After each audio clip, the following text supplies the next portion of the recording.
Assemble the accused! Bear witness to their trials! The time of the Inquisition is now at hand. Putting pop culture to the rack, the Inquisition calls to account the events of the week, rooting out heresy wherever it is found. I am Grand Inquisitor Doomcock, the future ruler of Earth, and joining me for tonight's torture is Nerdrotic Channel's Grand Inquisitor, Gary Beekler. Gary, it is a delight to see you tonight and to talk about these pressing issues of the last week.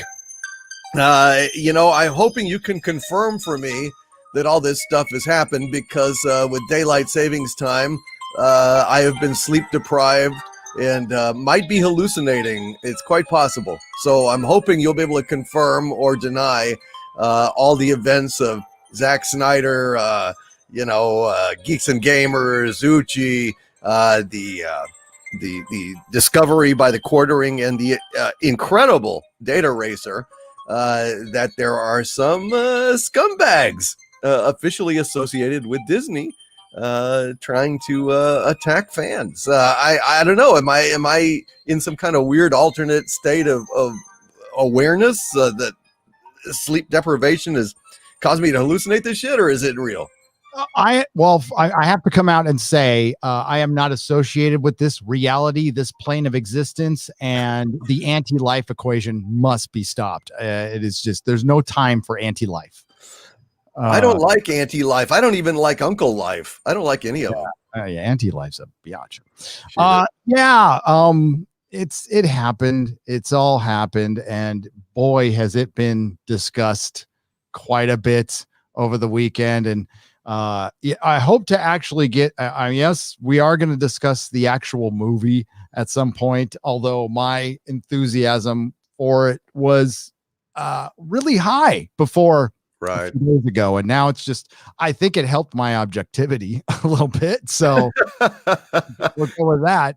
And yes, we will discuss that. More of a focus on freaking Dataracer and the quartering, man, killed it. Oh, they're great. That was instant karma. And that was all this has all been going down over the last few days. And it is, in a way, I think, connected. I have no doubt that that it started out as, I don't know if it was a blog on Medium, right? And then there was the podcast, which we're still waiting for part 2 of, I guess. A feminist podcast, then the world needs that like a fucking hole in our head. Yes, so this feminist podcast apparently, and they're not doxed. Let's make this clear. They put their names on their website, their full names. So you're not doxed if you put your full. That's like me, putting my full name on Facebook and say you doxed me. No, you're not. Absolutely. That is just calling you by your name. Yes. Solves the pronoun issue, doesn't it? So yeah, we'll discuss that. We'll go over. And again, Dataracer is tireless with his work, and he does fantastic work, and the quartering did great work. And it was beautiful to behold. And it confirmed a lot of suspicions. A lot of us were saying, I wouldn't be surprised if Disney was involved. And quite frankly, I was convinced from the beginning, but you never know until you have proof. And now we have proof that entities connected to the Disney Corporation are trying to silence not just us. We're just a conduit. Okay. They're trying to silence you. That's what they're trying to do. And the same thing goes with what happened on the charity stream. All right. And again, that thing's been talked about quite a bit. Jeremy put out a video clarifying what went on behind the scenes and a timeline. I highly recommend after this live stream, you go watch it if you haven't. And Jeremy was kind enough to share it with me, and I took a look at it, and he takes responsibility like a man, and he does what he has to do to protect his people, to protect his brand, and to protect his personal reputation. And I'm an amateur. I have no training for this. I just turn on my microphone and we talk. Bottom line, the lesson learned, spoiler for the end of my Snyder Cut review video, which may come out someday. Worked on it all day today. Is the bottom line is it's about the fans. It begins and ends with the fans. And no matter what drama happened outside of a movie or with a charity stream and what happened to any particular person. And yes, you can separate two things. You can have empathy for Zack Snyder for what happened to him and his family. Any human being would. It's the worst thing that can happen. And you know what? You can criticize him for making what could be construed as a mistake or construed as besmirching not just geeks and gamers. This is way beyond geeks and gamers, because you know what? Before that live stream, the Star Wars Theory was there. Tyrone Magnus was there. Film Gob was there. Ryan, of course, Lethal. I was there early on before Zack Snyder showed up. So there was a lot of fans of a lot of things in that live stream, and they all felt disrespected. Mm-hmm. That's it. Now there is varying degrees of how much, and now that we know more about the situation, people, opinions can evolve once you know more facts, obviously, but that doesn't change at all that if the fans feel disrespected, then they feel disrespected, period. End of story. Mistake or not, reality is perception. And until there is clarification from the person who said it, I'm not going to blame you for feeling the way you feel, and I'm not going to judge you for it. And 101, YouTube 101, unsolicited advice: don't attack the fans. Just don't, ever. And I'm a fan. Mm-hmm. And I tried to separate that while I reviewed the film, and I did for the most part. I get over shit, but there was over $100,000 raised for that thing, man. That is incredible, phenomenal, and that focus was completely blown. Was it blown by the fans? No. It was ultimately, it's Warner Brothers. Warner Brothers got their little panties in a twist, and Warner Brothers, who has fucked up this. I mean, we can go all the way to the beginning. They fucked up the DC universe from the beginning. They've had a bad relationship with the fans from the beginning. I mean, how much the drama outside of the Snyder Cut is at least as compelling as the actual movie. From Joss Whedon to Ray Fisher to the fans to the John Campions of the world saying they had sources that it didn't exist, and of course it did. And of course, seeing the Access Media take a giant L. Yeah, that's why I was enthusiastic for this thing, for the fans. That's where my motivation came from. Mm-hmm. And having empathy for Zack Snyder as a human being. But that went absolutely sideways. And a lot of pots got stirred. And the one thing we all have to keep in mind, and I keep it in mind all the time, it's always been there, is Hollywood's going to be Hollywood. All right. The story of the frog and the scorpion, right? Yeah. That's Hollywood. Hollywood is the scorpion. They're going to be they're going to do what they're going to do. Even the people who are on our side quietly, and I know you're out there because you've contacted all of us. Mm-hmm.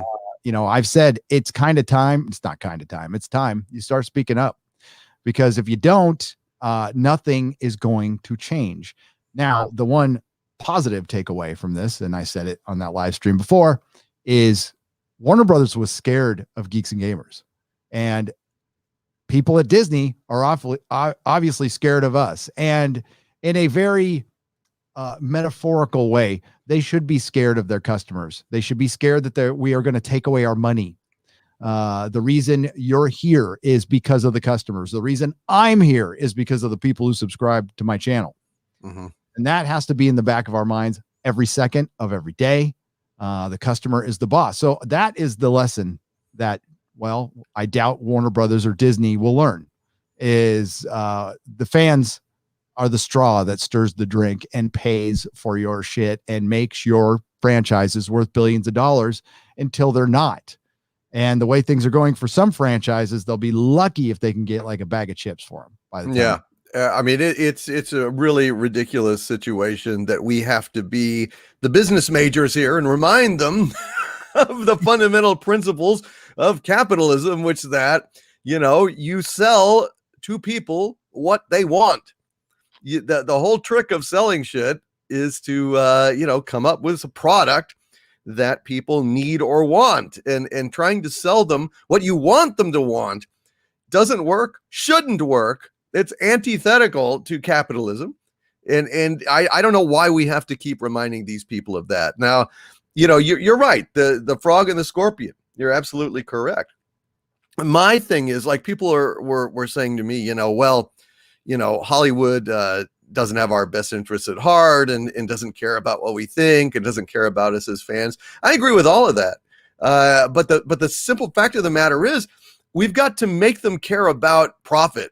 We've got to remind them with our wallets and by abstaining from giving them money for shit we don't want, that they need us, that they have to be responsive to us. We have to basically bully them into basically behaving.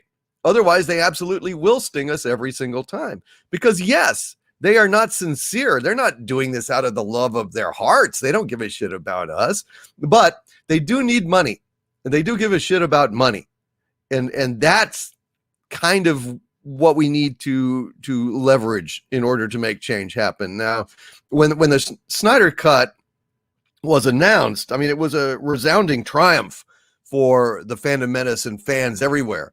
I mean, it really could have signaled a shift in terms of the way Hollywood perceives us. It could have been like a wake-up call, a reminder, if you will. Oh, yeah, gosh, if you build it, they will come. If you actually make something of high quality that fans want, they'll fall all over themselves to get to it and to reward you with money. That's how capitalism works. I don't know now what's happening with that. I don't know. I know that the enthusiasm for the Snyder Cut has been dimmed by all of this. And I'm a little worried about it because, it would be so easy for these liars out there, these people hostile to the Phantom Menace, to say, yep, look at the Snyder Cut. It came out. Fans didn't turn up because there's no pleasing fans, and it's a mistake to listen to them ever. Don't do that again, which is absolutely the wrong message. But of course, nuance is absolutely lost with these people. They're not going to care that, Zack Snyder came and deeply offended virtually all of the Phantom Menace in one fell swoop. That's not even going to figure at all into their propaganda. And I just worry that this whole thing is turning, victory into defeat. Yeah. That it's complex. I mean, there is very so complex. many layers to this issue, and it's something that, I mean, it's just gonna, the access media is gonna do what they're gonna do. Yeah. Quite frankly, I haven't seen a lot of. I mean, the Wrap put out a disgusting article, but I mean, that's not going to change any minds. That's going to play to who it's going to play to. Right. The people who already, don't like Jeremy or Geeks and Gamers or any of us. And I don't think it's going to change anybody else's mind. I think it was a 2-paragraph article that completely forgot to mention the charity. Not that you want to listen, you don't want to hide behind that. That's not, you're supposed to raise money for the charity. That's it. Mm-hmm. I mean, going forward, I'm sure we will still do charity. Just because you get slapped on one doesn't mean you don't try to do. No good deed goes unpunished. You don't stop doing good deeds. You just got to keep on trying. Believe me, it happens all the time. So you move ahead, and like I said, I was just peripherally involved. I support my friend Jeremy. I'm there for him. And that's one of the really unique things that we have that I'm appreciative of, especially, our little group. Hey, it's not perfect, but we all have each other's backs, and that's a rare thing on this platform. And I am grateful for that. through business dealings and stuff, I've learned a lot of very hard lessons through many, many, many mistakes. And it's so I'm able to see a few things coming, just because I'm old, but it's, it still happens. It still happens. And it gets people riled up, as they should be, I mean, like it's the perception of it is so bad. It's so bad. But I think a lot of people have talked it through. People have had their say, and we're not going to stick on it all night. Personally, I think enough has been said. And like Jeremy said in his video, until we hear or don't hear from Zack Snyder. But at this point, I mean, when you have to ask for clarification, I mean, yeah, that's all I can say on it, until we hear something different. What's said is what's said, and that's it. I would what Jeremy's doing over on his channel is a different thing than what I'm doing. Like, he's got a master plan. He's got a whole crew of great people, and they are trying to be the Barstool Sports of nerddom. And that's a brilliant idea.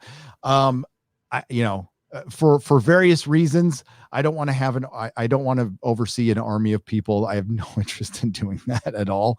No, I didn't love being a boss. I know some people do. It was okay with 2 or 3. Once it got more than that, it was a bit of a headache for me personally. I'm just not the kind of person that needs, but it's not judging. It's just, that's what kind of person I am. I like to keep it very simple. Very simple, and that keeps my personal life very, very simple. So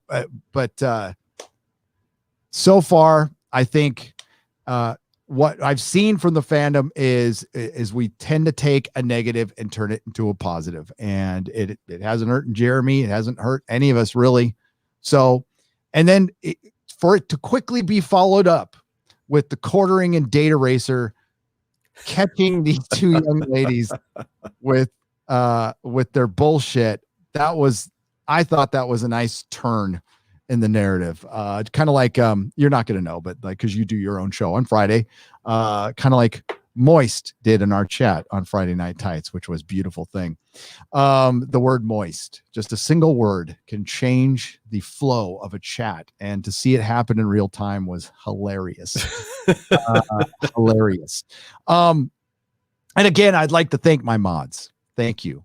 Thankless job. You guys are great. We love the Nerdrotics. So Dataracer put up a tweet. I think it was on the 19th, right? Was it the 19th? And he says, the rewriting Ripley. I can even share it. Let's share it. Yes. Why don't we share? Make sure my messages aren't showing. I hate that feature on Twitter, where your little messages pop up on the right. Oh yeah. Yeah. Hey, Batwoman is airing on the CW. Not a sponsored trend.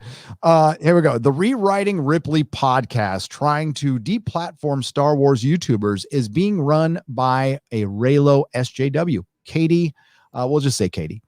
She says TLJ haters' opinions are violent, have damaged her mental health, and she fears for her life because fans criticized a movie. And many people were targeting. They were targeting EBS. They were targeting Ryan Cannell in their first round. I mean, they centered it around Ryan Kinnell, and I was included in there. You were included. Everybody was. They didn't miss a beat, except for having actual facts. Right. Right. And it's Raylos. I laughed. Oh my God. So I'm sure they believe that they feel like that opinions about a film. I thought the Raylos were pissed about the Disney trilogy. I thought you guys, it was dead to you. Yeah. Listen, judging by all the wailing and gnashing of teeth and cries of horror when Kylo Ren died after the kiss in theaters, those were, oh my gosh, priceless pieces of footage that were leaked from theaters of all the Reylos whining and just tearing their hair out about this terrible tragedy to their love story. But yeah, I guess maybe they've forgotten about that, or maybe because these Reylos are allegedly affiliated directly with Disney or Marvel, or what exactly has it been determined that one of them works for? I think I saw somewhere that I don't want to do that for too long, but I think I saw. Okay, so one of them works for the Avengers game, or the company that made the Avengers game. And correct me if I'm wrong, chat. And I believe one runs a Star Wars social media account. Now, I don't know if it's official or not. Again, I'm going off of Twitter, so I don't know officially. I'm going off of what Dataracer and Corey tweeted. They probably they have the details. So, and if you go to their Twitter accounts and go to their timeline, it lays it out very well. And on Friday, the quartering was going after him, and it was great. And I was doing a show, so I had to kind of look at it later, but he was just kind of hitting them with the same thing they hit us with. Especially when they clipped a video that said something, listen, pretty bad when taken out of context. But they edited it in a way so it would sound that way. So what Jeremy did was, why did you edit that way to make it sound like it's violence towards a certain group of people? I'm trying to be careful here. And that was genius, by the way. Absolute genius, Jeremy. I thought it was funny as hell. And it got them to scrub everything and panic, especially when they found out their names were public. And, oh, no. Oops. Yeah, whoops. They tried to claim doxing and all this crap. And yes, doxing is bad. Anonymity is good on social media if you want it. If you want protection and you're going to get, into salty areas, especially when on your podcast it said the salt will flow. It most certainly will. It most certainly will. So, again, this goes to when they write something about our channels and they write something about Jeremy at the Quartering's channel, it's not, again, we're a conduit. They say that, and I don't know if these young ladies understand that or not, but they're saying that of the entire audience. Now, I have seen a portion of my audience live and in person who came to meetups in New York and down in Southern California, in San Diego for Comic-Con. We went to Disneyland. I got to see what you looked like, and it was a great cross section, as I suspected it was. It's common sense. It's regular folk just like me who just work, want to have fun, and enjoy a little Star Wars. And I don't know how it could be dangerous to you said it best, to just behave. We're asking the corporations to behave because the corporations have gone crazy.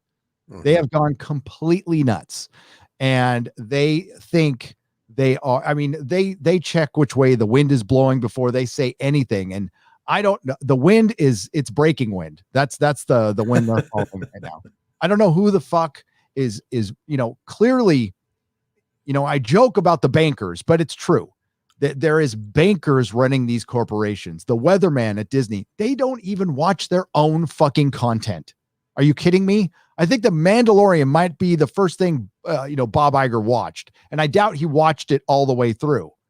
Very few of the people who work in Hollywood watch their own shit. No, hell no. Well, that would make them fans, and they despise fans. So of course, it's not even cool. It's not even cool in Hollywood to admit that you like these shows. You're supposed to be above it. You're supposed to be above the fans, which I find incredibly insulting and ridiculous. What kind of chef doesn't taste their own food? A shitty chef. You've got to make sure that you do quality control on your work. And this is work. This is a product. This is a product that you are selling to consumers, which is us. And if we don't like your fucking product, it doesn't mean that we're bad people, that we're ists or phobes or anything else. It means we're dissatisfied customers and you don't get our fucking money. What is so fucking hard to believe or understand about this, Gary? I don't, what fucking kind of abyss are we living in these days? Well, It's just madness, dude. It's because of the narrative that they were pushing for going on 5 years now. And listen, I understand. I completely understand. It's a narrative that some in Hollywood have been pushing for decades. Okay.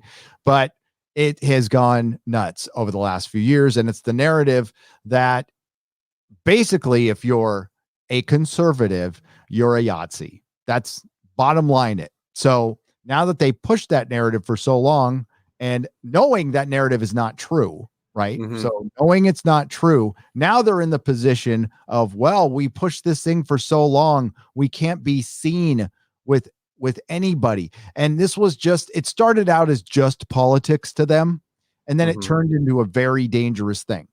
And the divisiveness in this country has gotten dangerous, and it's been pushed heavily by our mainstream media and our entertainment. And now they don't want to pay the consequences, and they don't want to acknowledge what they've done. Some of them are like, oh, let's all be friends. And I called this shit.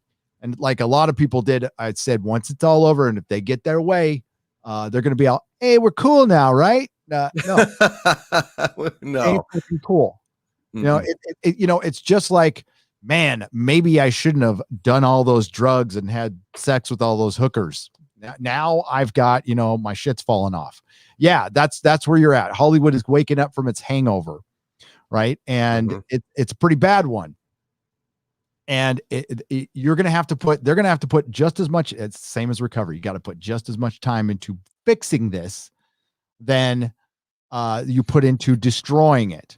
And this has to be fixed, right? So of course there's the black pills out there, and with certain individual things, pop a black pill. I have with Star Wars completely. So I'm right there with you. But on life in general and on entire industries and stuff, you can't. No, they need to be fixed. It's part of our society. It's grained in our society. If it doesn't get fixed, then the real bad stuff happens. So you have to keep trying, and you have to keep trying and keep trying. And yes, it's a long process. Nothing happens overnight.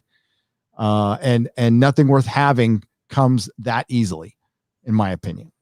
No, it doesn't, but it's worth the candle. I mean, we've got to keep the struggle up.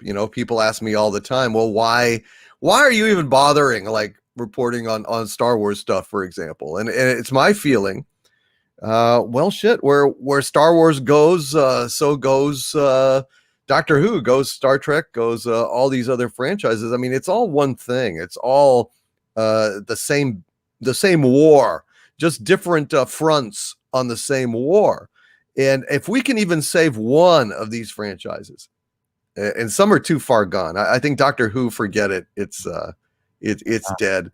Star Trek is almost certainly dead. I mean, it's just like Kurtzman has his hooks in it so deeply. They're still moving forward with a goddamn Akiva Goldsman Strange New Worlds. So that's going to suck. Once again, another mortal blow to Star Trek. But at least there are rumblings that there are, resistance fighters and people trying to restore a little bit of sanity in Disney, in Marvel, in Star Wars in particular. I don't know. I think we have to keep fighting, even though it hurts, even though we get insulted, even though we get discouraged, even though they lie about us constantly. We still have to keep fighting. And I don't know what else to do. If you give up, it's like Victor Laszlo in Casablanca saying, why do you ask why I keep fighting? If we don't keep fighting, the world will die. Fandom will die.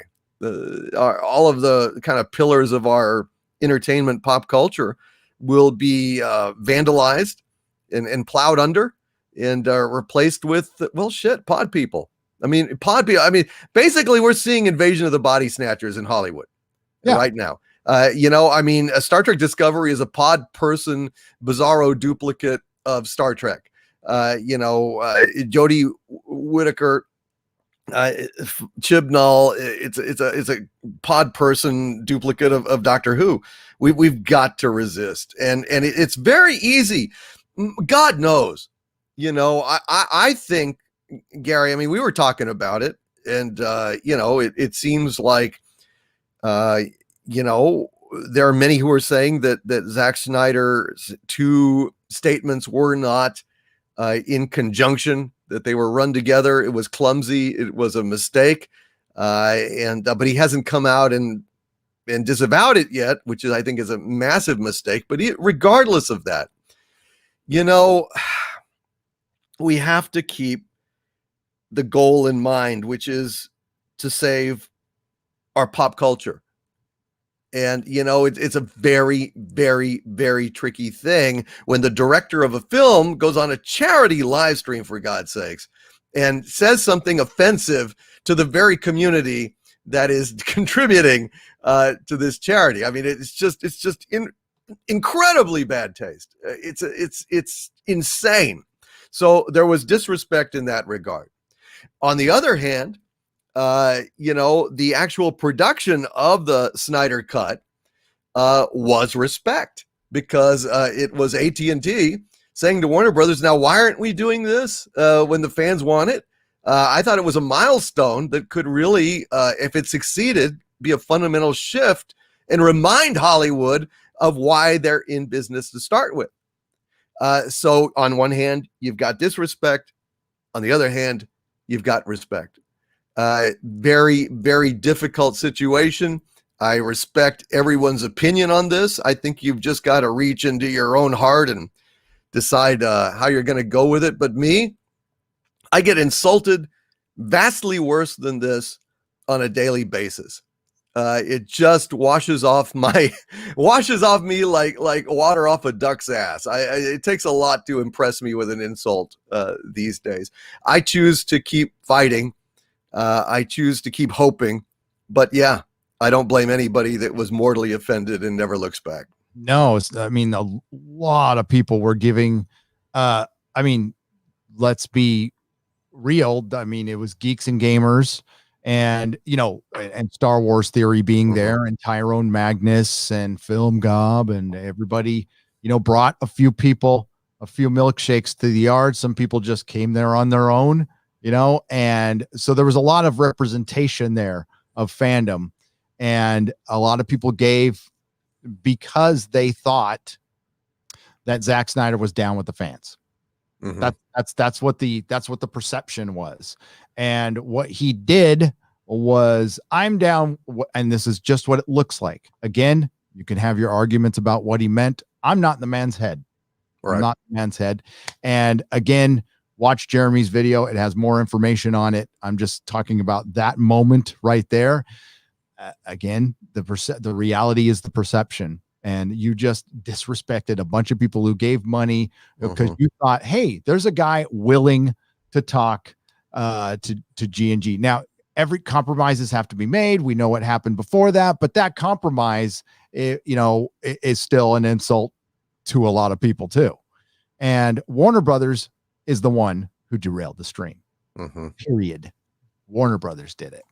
What happened after that was the actions of misguided actions of Zack Snyder, and it hurt a lot of fans. Like watching Ryan and Lethal Lightning, who had backed this thing from day one, have their hearts ripped out.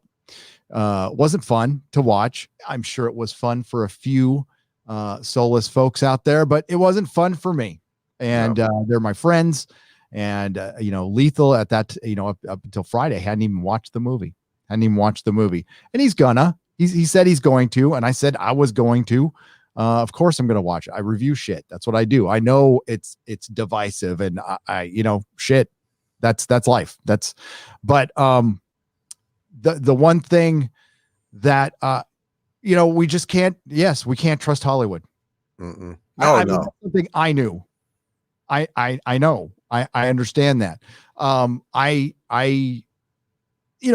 been invited to their credit, now this was kind of before Disney. Well, this is right around the transition too.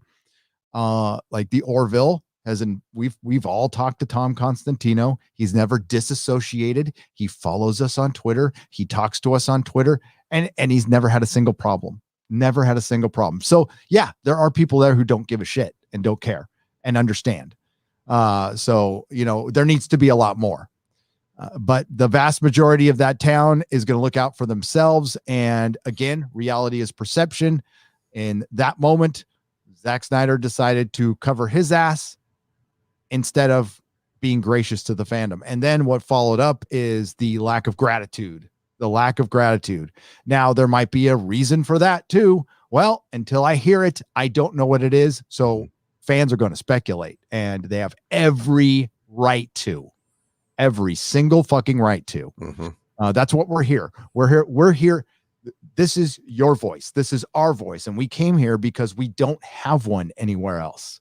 I've told the story a million times. I started gravitating to YouTube because more and more the sites I used to go to just to get, normal information like, oh, spoilers on this movie or whatever, started giving me their opinions on stuff. I'm like, oh, I don't care what you think about this thing. Tell me, like, fucking is Tom Cruise going to be Green Lantern?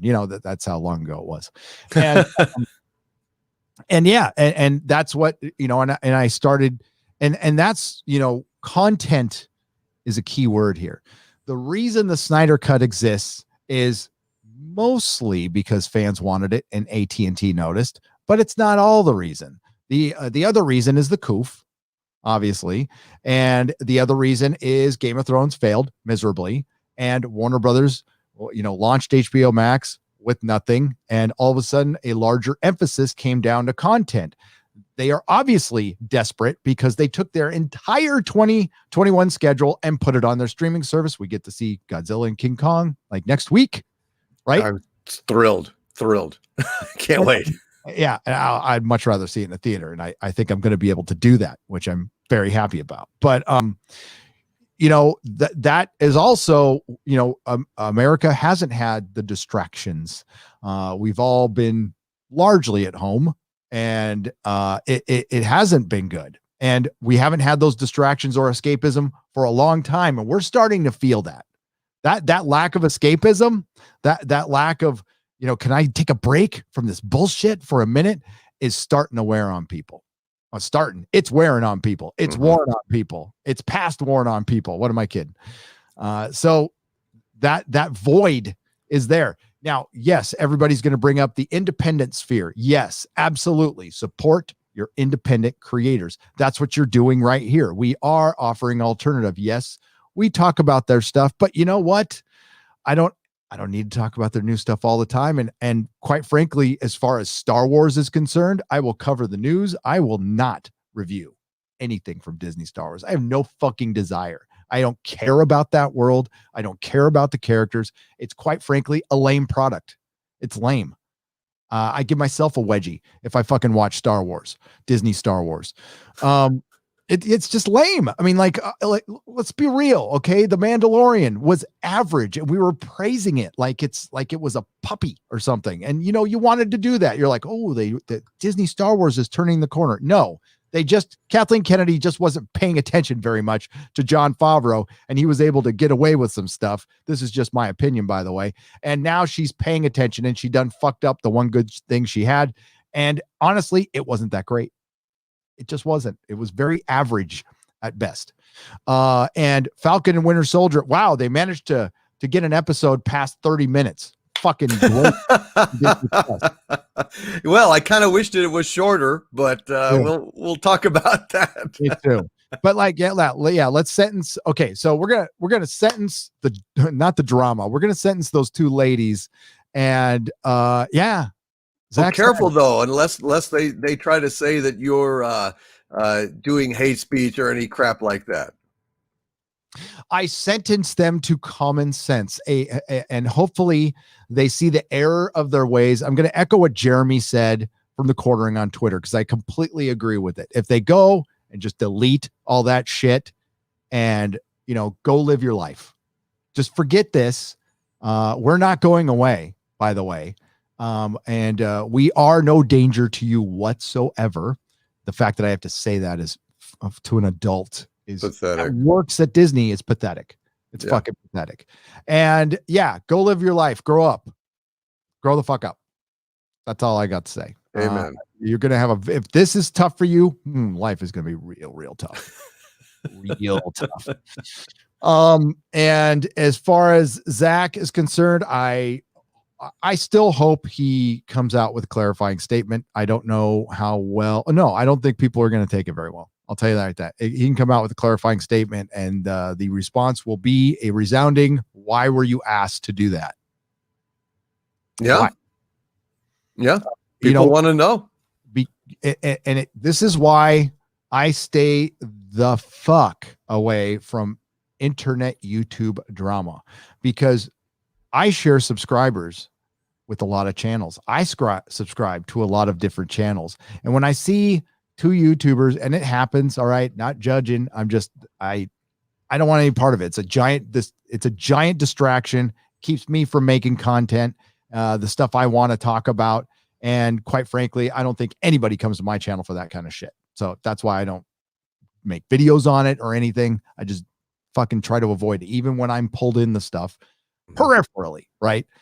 But that being said, we share subscribers. So you see one YouTuber going after another, that's going to piss off one of your subscribers, maybe at both people, maybe at one. That's why you want to be very careful. And when you're going after that channel, you're also going after their audience. Mm-hmm. Okay. So people going to take it personally. And that's just my opinion on the subject. No, I feel the same way. I try to steer clear of any kind of drama like that.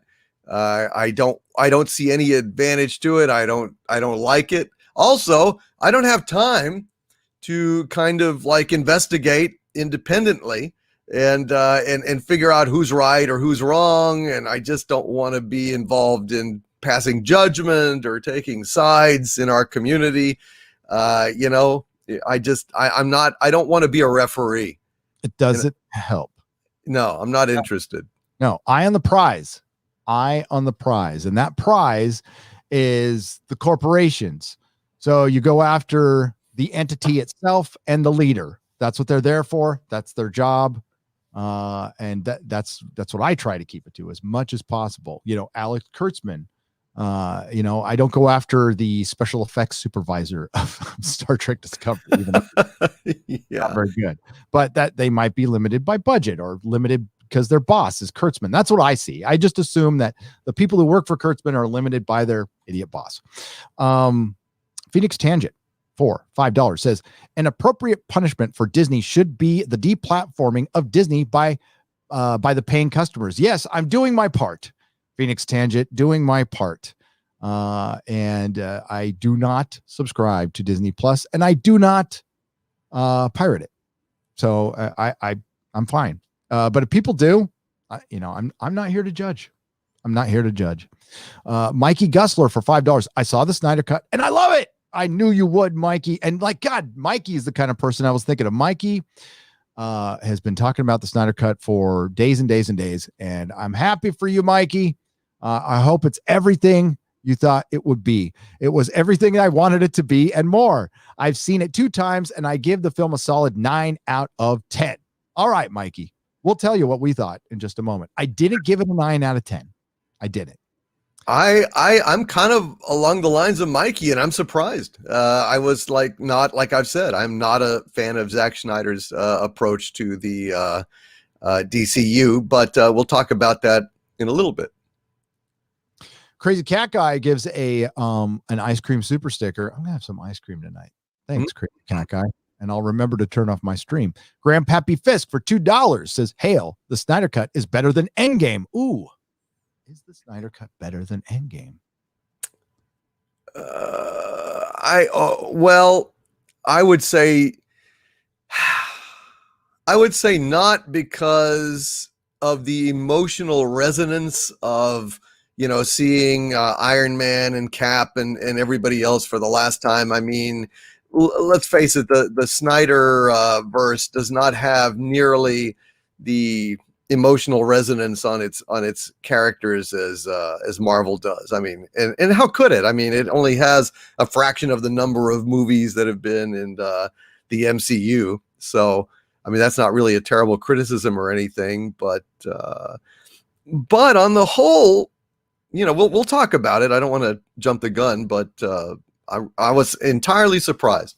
I'm stunned that I was able to sit through 4 hours of that movie and not be bored. So, I mean, that right there is a testament, and it puts it right there, head and shoulders above so many movies these days that bore the shit out of me. Winter Soldier, for example. But never mind. Go ahead. We'll I have seen every DC movie. I watch every superhero movie that's made. Period. I don't miss one. I'm a comic book fan.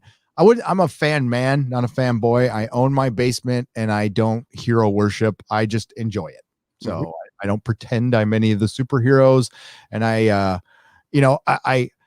prefer the emotional resonance, but what I did appreciate, you're right. The Snyder cut is balls to the wall. It's all fucking like it's a fucking metal video, including all the slow motion, which if they did reduce that a little bit, it might have been a 3-hour movie, but I don't mind it. And yes, there's mundane slow motion, which I kind of make fun of in my video. Just wait for it. And but no, I think, but as far as Endgame is concerned, no, I like Endgame less as each day passes. There's things that just drive me crazy. Oh, Captain America. It's a betrayal to the character of Captain America. They didn't need to kill Tony Stark. The 5-year jump was idiotic, like utterly idiotic, especially with the way they're dealing with it. I read a review. I did something I normally don't do. I read a review of Falcon and Winter Soldier before I saw it. I try to stay away from that so it doesn't creep in to my mind. And they said, wow, they really dealt with the 5-year jump great. I'm like, no, they didn't. Actually, there's one particular thing that Vigilante Williamson is super chatting about right now for $5, or he did a few minutes ago. Falcon needing a loan after helping to save the freaking world is so dumb, it's sickening. Beyond dumb. Like, beyond dumb. Look at now. I'm not saying our government has not handled last couple months things very well, in my opinion. No, I just the entirety of it, by the way. And even they've managed to give a couple of bucks, right, and PPP money and stuff. So everybody who comes back from the blip has a 5-year a blank spot on their credit record. Are you kidding me? That's why you don't do the blip. You don't. For one, the world would descend into chaos the time everybody disappeared, and the time, especially if everybody reappeared. For one, shit would stop working. Was it halfway? Was it even? Like when Thanos did the snap, did he take only half the people from the nuclear power plant, or did he take most of the people from the nuclear power plant that sat there not being run for a little while? Like, it would have been random. Yeah. You know, I bet he didn't think of shit like that, but I don't know. And what about the people who died who aren't coming back? What about the pilot who blips out of a plane? That plane crashes. Well, all those people there, they're not coming back. No, they're dead. No. So, yeah, that like this, it's so. That was very, very goofy. And also my question was, well, first of all, my question was, why didn't he just go ask for Tony for a loan? But then it's like, oh, I forgot Tony's gone. Well, Pepper Potts. Mean, you know, Tony Stark's rich as fuck. I mean, he would certainly give Winter, you know, the Falcon a loan for a boat repair or something. Shit.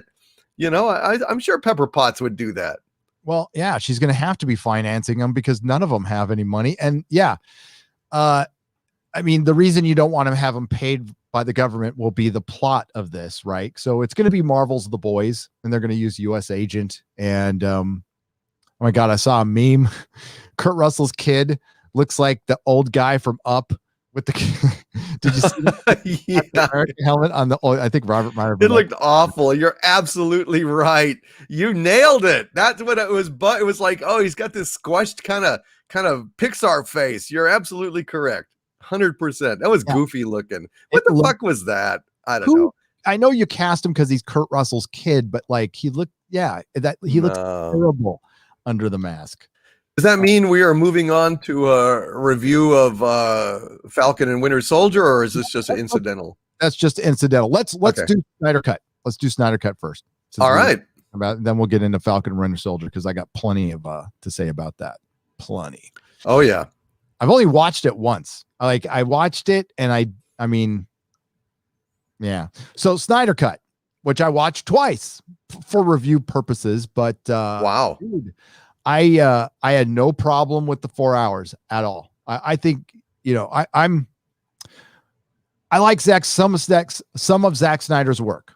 I love Watchmen. I love the 4 hour version of Watchmen. I don't mind the end change. I understand it's controversial, but it's an adaptation. It's not supposed to be, you know, it's Zack Snyder's version of it, and I enjoy the hell out of it. I own it. I like 300. And I hated Sucker Punch with a passion.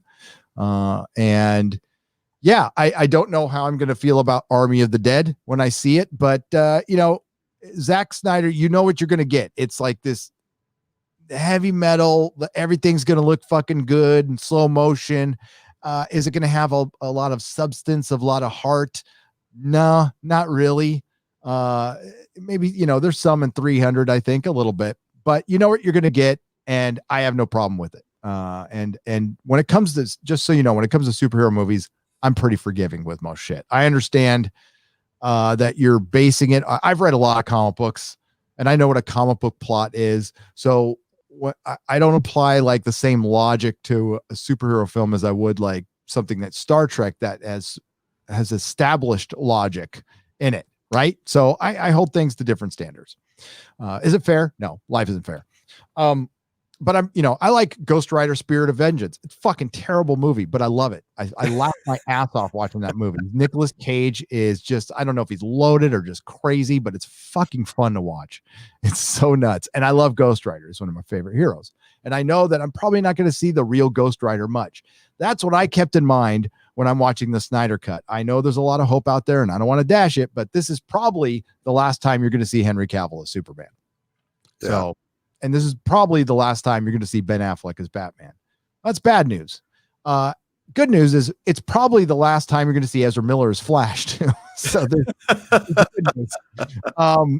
But you know what? When I finished watching that, I was asked the other night, did you see Zack Snyder's vision? I didn't see the realization of his vision, but I definitely saw where he was going. It's a major improvement on Justice League, which is, I during the review, I was kind of going back and forth, and there's a lot different, like a lot different. Gone is the skinhead. Gone is the homeless guy with the sign that says, "I tried." Gone is the scene where fucking Wonder Woman is giving Batman or Fat Man a massage. You can tell Ben Affleck can barely breathe in that costume. He's like packed into it like a girl into one of those dresses from the Victorian age. Those things that they had to like tie up. He's like, that's where his voice comes from. He's like, I can't breathe. Yeah, Gone is that lame speech by Aquaman, like, I don't want to die, and then Wonder Woman pushing him. Like, there's a fucking lot different. Well, I came to it without seeing that. I totally skipped it. So I can't have any kind of basis of comparison. I didn't know anything about the plot. I came into it completely blank, just open blank slate. And, just to tell you how much of a Snyder fan I am not, I only watched about 10 minutes of Man of Steel before I had to bail because I couldn't stand the opening action sequence on Krypton with Russell Crowe, like dashing and jumping and, as Jor-El. It's like, come on. I was bored as shit. I couldn't watch it. And I didn't watch Batman v Superman either. Any version of it. I tried. I kind of got, and it's like, I don't know. And the minute Lex Luthor popped up, I was like, and I'm out. But watching this thing, Gary, I really loved it.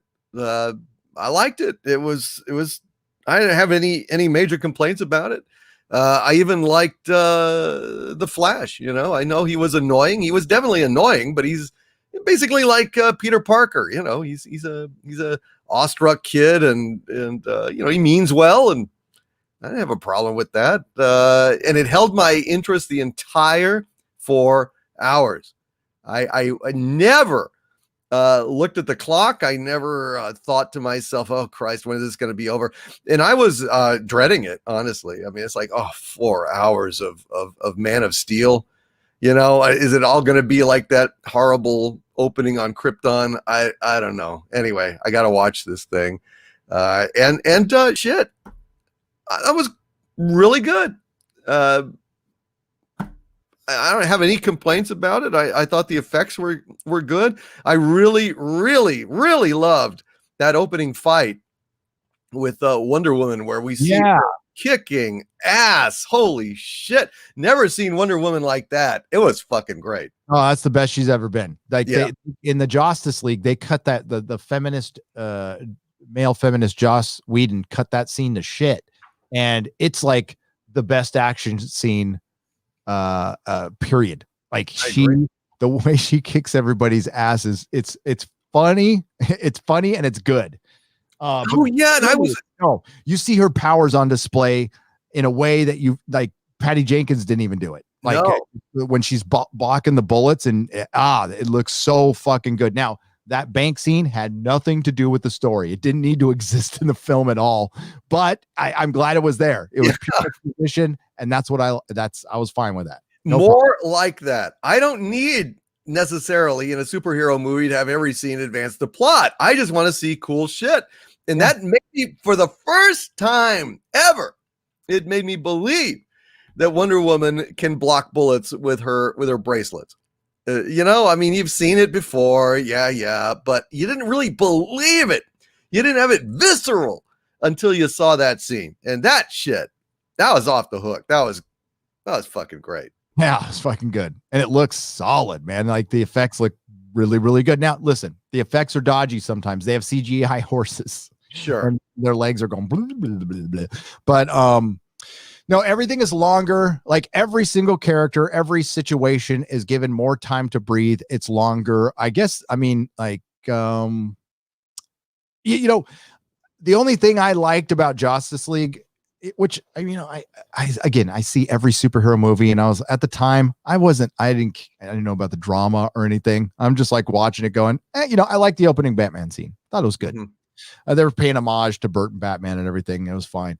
But that movie just looked a mess. It just, you could tell they put a layer of red over it, over everything. And then fucking Steppenwolf looked, and that's where the biggest improvement was the villains, period. Steppenwolf looked 1,000 times better, while not perfect, but you can see him at least emoting a little bit through his CGI. They remodulated the voice, which made him sound more menacing. You got more of a sense of doom when they started out the film with the death of Superman and the sound waves kind of waking up the mother boxes, and the mother boxes calling to Steppenwolf. I would have liked, believe it or not, there's something missing in the 4-hour movie. I would have liked to have seen the banishment of Steppenwolf, or at least a little more context for that. I mean, you get the idea though. You get the idea, and it's a comic book plot. It's fine. And yeah, he's 1,000 times better in this, and a more menacing villain, and beats the shit out of pretty much everybody. I thought the Themyscira scene was better than I remember. It was longer. Everything's longer. Everybody's got more of a plot. But yeah, the nitpicks I have is there's some stuff missing. I'd say that Steppenwolf is overshadowed by Darkseid. I would have loved to have seen them battling Darkseid. Darkseid forgetting what planet the anti-life equation was on. Like, you keep records, Darkseid. I thought he ran a pretty tight, you want to take over the all multiverse, you got to know what planets you've been to. There's got to be a record of it somewhere. But I agree. But I mean, he did get pretty seriously wounded in the shoulder there, and they had to cart his ass off. And I mean, I get the feeling that Darkseid is not used to that kind of pain or wounding. It was a very significant blow. That was a cool scene too, man. Dude. All those Amazons charging, all of the races of men. I mean, it felt a little bit like Peter Jackson, it felt a little bit like Lord of the Rings in terms of all these armies queuing up. I liked it, man. It was good. The battle in Antiquity was fucking awesome with Ares and Zeus and oh yeah, and fucking Amazons and the Atlanteans and that. Yeah, and that gives you an idea of what like probably where they were going with the battle of against Darkseid. With all the DC superheroes, they were foreshadowing that. Now that's just flat out not going to happen. And I promise you, that people are going to wish that they stuck with this when by the time we're done with the DC Jar Jar U, which is utter shit. Ava DuVernay's New Gods. I mean, like, for one, somebody got a Kirby character right. And I don't want to spoil too much of my review, but DC fans, I understand your frustration with Marvel fans and normies. I completely understand. There are people out there who think like Thanos is a ripoff of Darkseid, and you're like going, no, what? Yes, Darkseid precedes Thanos. And well, DC precedes Marvel. The Justice League precedes the entirety of the Marvel universe, which started with Fantastic Four #1. Sure, there's Captain America stuff, but we're talking about Marvel here by 3 years. So I understand DC did it all first, but it's not how you start, it's how you finish. And DC has been playing catch up instead of playing to their fucking strengths. And that's what I kind of saw in this is Zack Snyder. Listen, the whole dessert first thing was stupid. You don't form your team first. The one thing they should have copied from Marvel is you start with one character and you take your fucking time and you build up. But given that he did the best he could in an impossible situation. And playing the DC strengths is, well, DC, I mean, to most normies, it's all men and women in tights. That's all it is. What's the difference between the two superheroes? Huge difference between Marvel and DC. And there's a lot of people who don't understand that. And DC doesn't have a continuous continuity. So they're able to tell side stories, elseworld stories, which for the most part are far more compelling. So that's why Marvel's got the best continuous continuity and one of the only ones. But DC, in a lot of cases, has the better stories in most cases, in my opinion. I was reading more DC than Marvel in the 80s because as soon as Dark Knight Returns comes, that it was the Longbow Hunters and fucking Man of Steel. Oh yeah. Oh dude, and Justice League and fucking Teen Titans, it was so good in the 80s. Yeah. So you could just adapt some of that shit. And Zack Snyder just tried to mix too much in. I love Ben Affleck as Batman. He looks like Batman. His costume is comic accurate. He looks like Bruce Wayne. It ends there though. I mean, other than the murder count and the fucking giant guns on all his stuff, I get it. He's Frank Miller's Batman at that point. But that's screwed up. It's because you have Superman coming in so late. Like, Superman should be the first. You should just go in the order of your fucking universe and follow that. Superman, Batman, Wonder Woman, introduce your holy trinity, right? And then you can go from there. You can throw in an Aquaman and a Green Arrow and all that. That's, I mean, woulda, coulda, shoulda. This is still the best thing Zack Snyder has done in the DCEU.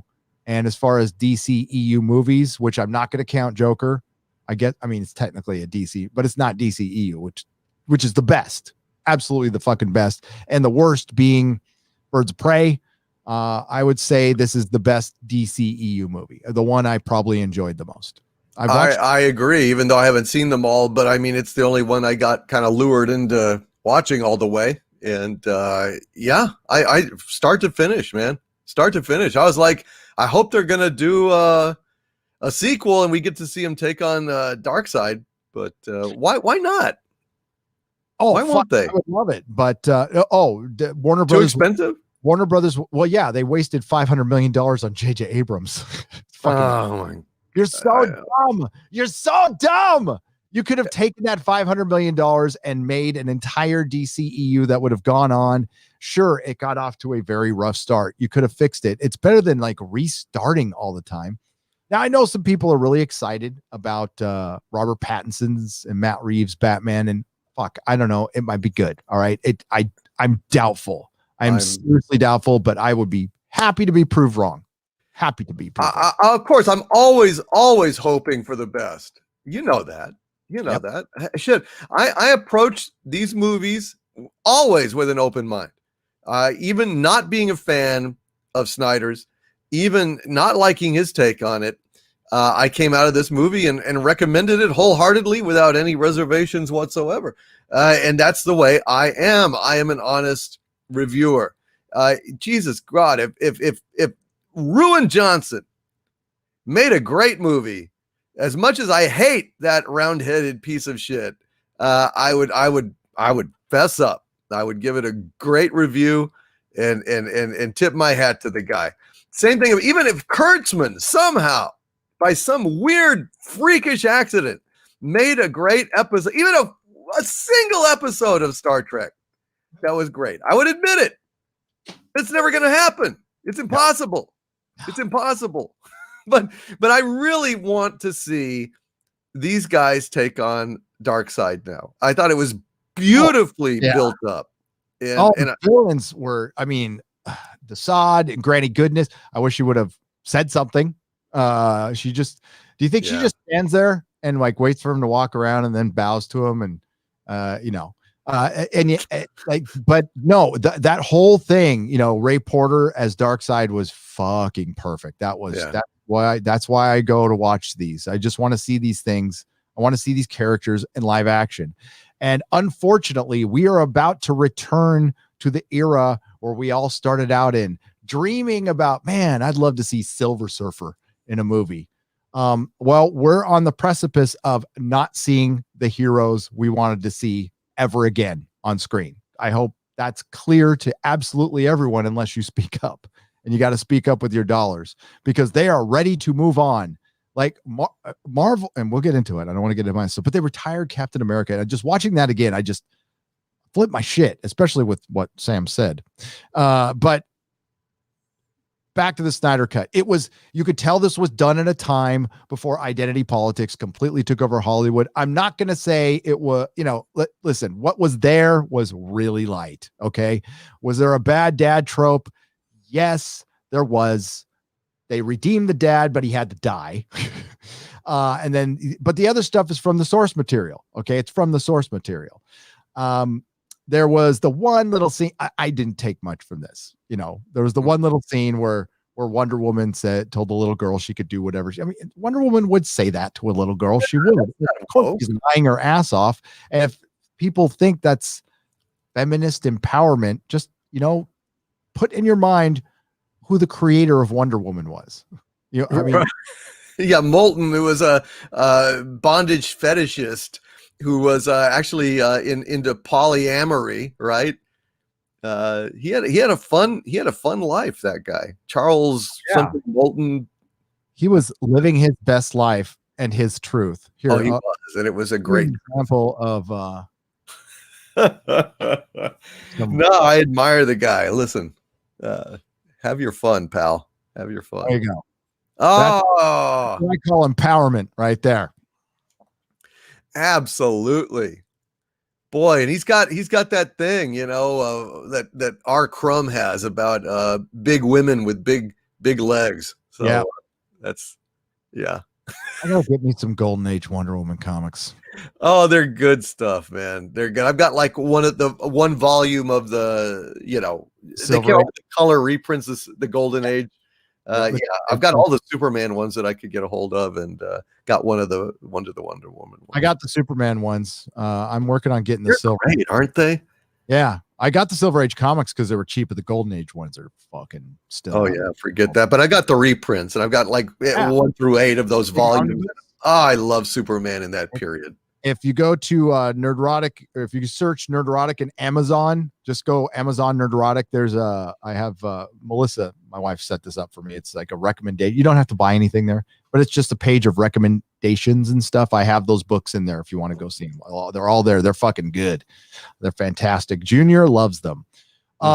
So yeah, I mean, Cyborg was better. Much better. I still have a problem with his look. It looks like a floating head sometimes, and it reminded me of Transformers. There's too much gobbledygook going on, and they really should have, when they made Bumblebee, right? I didn't see Bumblebee, but I liked the look of the Transformers in Bumblebee a lot. They went for that retro look. They need to do the same with Cyborg. Like he's too skinny and it just doesn't look very good. He's much better with his, sweatsuit on, honestly. But his costume, I liked how they showed his powers and how they work. I thought that was really cool. And wow. Okay. I am not siding with Ray Fisher officially. I think both things can be true. Joss Whedon is an asshole. I think he's an asshole. He might even be a creep. I think he's a creep. He's a fucking creep. But I don't know. I mean, he just sleeps around. You know what I mean? I wouldn't call that creepish though. I would call it being a Hollywood director and producer. But sure. I don't like Joss Whedon. I like his work. I don't like him. And Ray Fisher, they got in their beef. Whatever. I think that beef did hurt. I think it created a headache for Warner Brothers.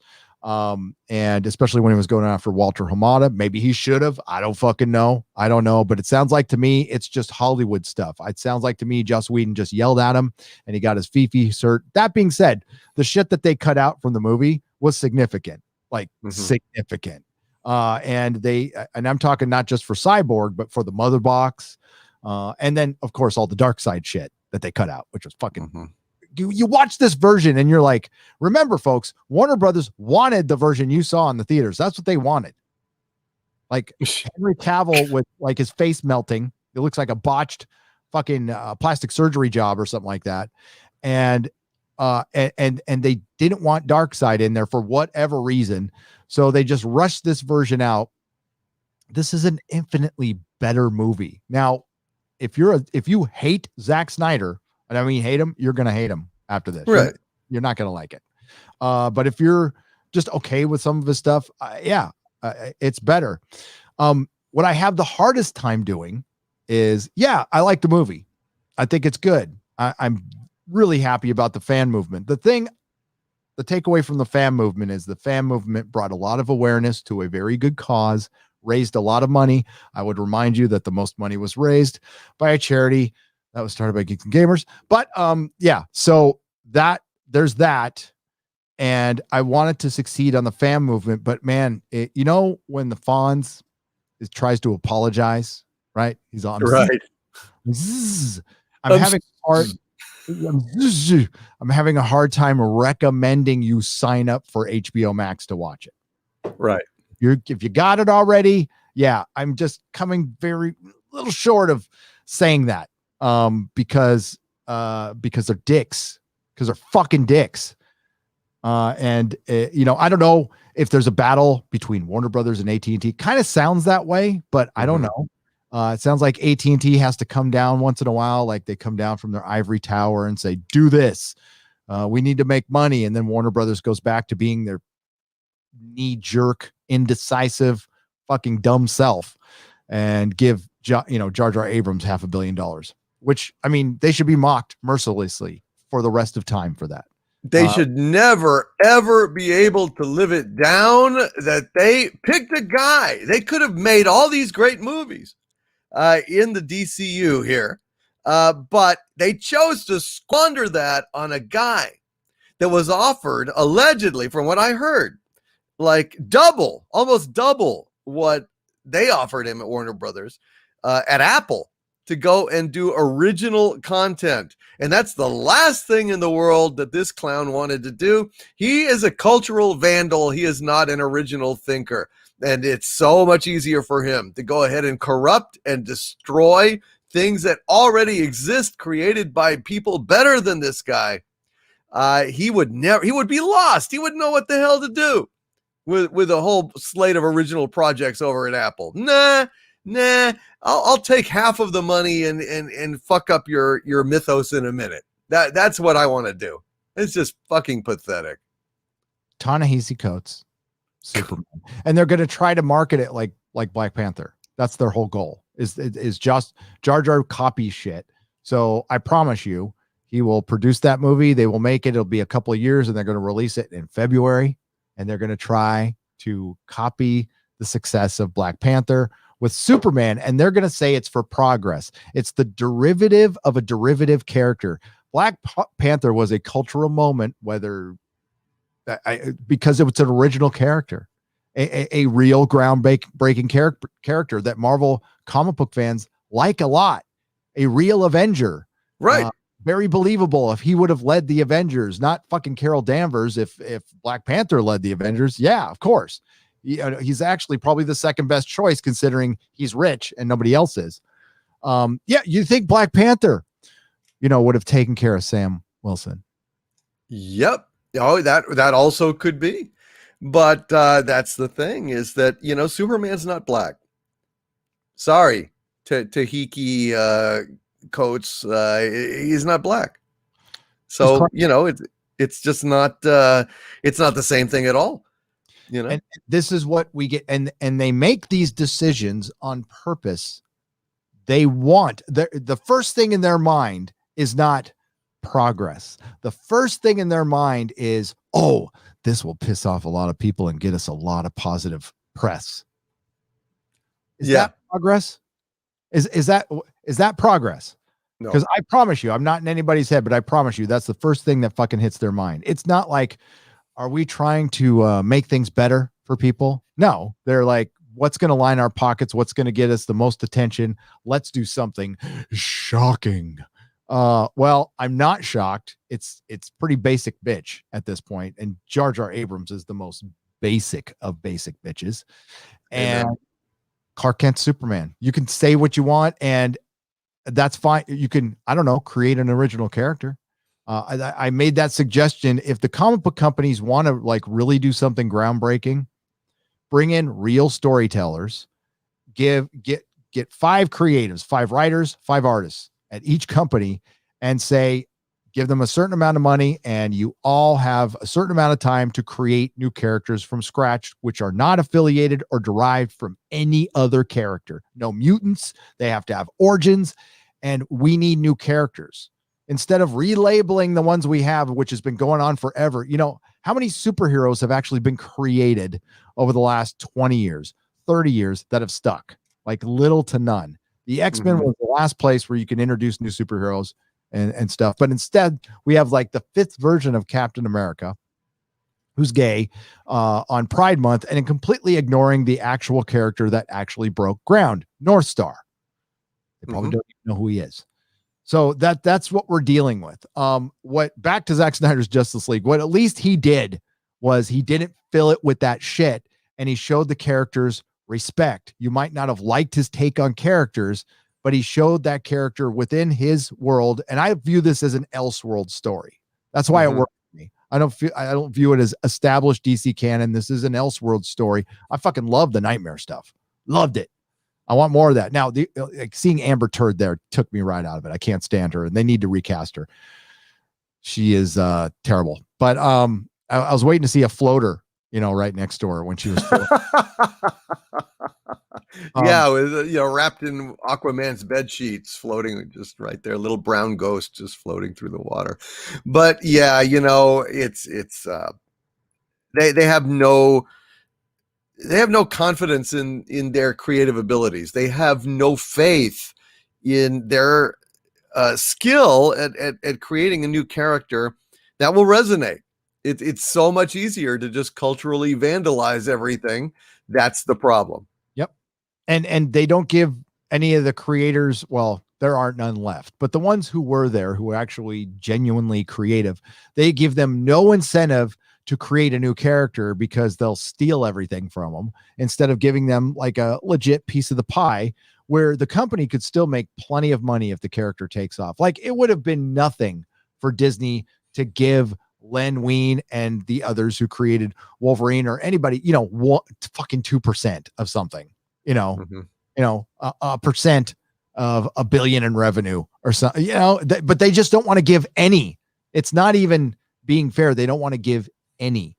And that's, that corporate culture needs to change. It's always, we're going to give the bare minimum. We're not going to give any. That kind of shit needs to change. That's something we need to evolve from. You don't need to tear down the entire system. But that's not going to happen. And that's why, Disney's a shit company. It's a complete shit company. It does not deserve any, I'm never going to Disneyland again. ever. Never setting foot in Disney World.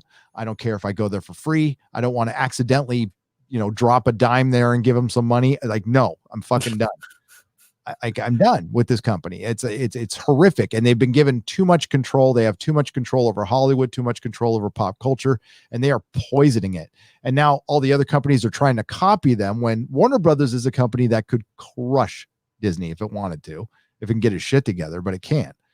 And this is the time. This is the time where DC could grab the baton or steal the pebble from Marvel's hand and actually shine. I think people are over Marvel. I hear it all the time. They're like, it kind of ended with Endgame. It's kind of done. And what do they have ahead? Fantastic Four, X-Men. They're not going to look anything like they do in the comics. Are they even going to be called the X-Men? Probably the not. X-Them. That's what they'll be called. Yeah. The X-Them. So Snyder cut. Yes. Passing grade. Ezra Miller. Terrible. He runs like he's on a synchronized swimming team. You think somebody was said, "Hey, Ezra, so you're up for this role of Flash. Can you run?" That's an important question that I don't think was asked, because I think they heard when it was. I mean, they even addressed this. Like, yeah, he's got a little trouble running. No, a lot of trouble running. Yeah, it's bad. Now we got a better display of his powers. I thought, and what he can actually do. But I just, like, every time I saw him, no, it's not very good. It's a better not good, but it's still not good to me. Yeah. Well, I liked it. I didn't mind him so much. I mean, he probably ran the way they directed him to run. I don't know. I don't know. I mean, his legs are flapping out like this, and he's all blah, blah, blah. I like it. Yeah. Nah. And Grant Gustin is better. If they would have just put him in there, that would have been fine with me. But yeah, that's the one, like, real cringe thing I had trouble with. Everything else was just, I don't know. I was fine with most everything else. Aquaman was good. I like Jason Momoa as Aquaman. I mean, it's nowhere near the Aquaman that you and I read in the comic books, but that's fine. It's Peter David Lobo-ish Aquaman. The other complaint I have is there wasn't enough Henry Cavill. He comes in at 2 hours and 40 minutes in. Yes, it's supposed to have an emotional impact. Yes, it's better. It plays out mostly like it does in Justice League, but it means a lot more in this film, and it makes a lot more sense. But he still doesn't have very many lines. No. And you can tell Warner Brothers is trying to de-emphasize Superman, and they have been for a long time, since the Man of Steel. For some reason, they cannot make a Superman. He's one of their biggest heroes, and they don't want to make him. They don't want to make Clark Kent Superman anymore. And Henry Cavill was the biggest star in this movie right now. I know Ben Affleck got lead, but to me, the biggest star in this movie was Henry Cavill. Right now, he's a more popular actor. I think he would bring a lot. If this was in theaters, I think a lot of people would go, if they were just normies, would see Henry Cavill, going to go see it. That would be your hook. And yeah, they don't utilize his skills, right? No. I mean, they like he can actually act. Now I know some ladies are out there. Well, he was walking around without his shirt on, so I get you, but yeah, it is a bit of a waste. The black costume was fucking badass. Yeah, completely badass. And Absolutely. right out of the comics, I mean, when he came back, one of his costumes was black, so that's perfectly fine. Yeah, I mean, one of the criticisms against Zack Snyder is that he has the muted color palette of a a partially blind person, but the black was badass. The whole thing really worked well. I agree. I wish we'd have had more Cavill. I wish we'd have had. I wish we'd have had more Aquaman. Frankly, I thought he was quite good. One of the highlights of the thing. Overall, I thought it moved. I thought it kept me entertained. I have no big gripes about it. I like it. I recommend it. Yeah. I mean, I to my shame, probably own all of the DC EU movies except for Wonder Woman 84 and Birds of Prey. and which I will not own. Birds of Prey is so fucking god awful. But I own Jonah Hex. It's fucking bad. I haven't seen it. I own it. It's bad. It's bad. Oh, and I like that character a lot. It's really bad. But no, if I was to buy, I don't know, like they should not. I know people are going to get mad, but if you want your streaming service to work, you can't sell physical media. That's why you should buy it as much, because they're going to figure that out someday. They're, right now they need all the revenue streams, so I'm sure they'll make something. I don't know. Did anybody say they were going to release this in theaters anywhere? Because the 4:3 aspect ratio, I assumed, I could be wrong. I don't know why they went with this other than it was supposed to be IMAX, maybe. That is puzzling to me. I just wonder if, honestly, I mean, this may sound stupid, but maybe it was a question of the special effects pipelines and not having to fill out, a good third to a half of, the edges of the frame. It just cut down on rendering time and helped them to make their deadline. I mean, this whole idea of it's fitted to 4:3 ratio in order to honor the director's vision. That's bullshit. Come on. Why would the director want it in 4:3? No idea.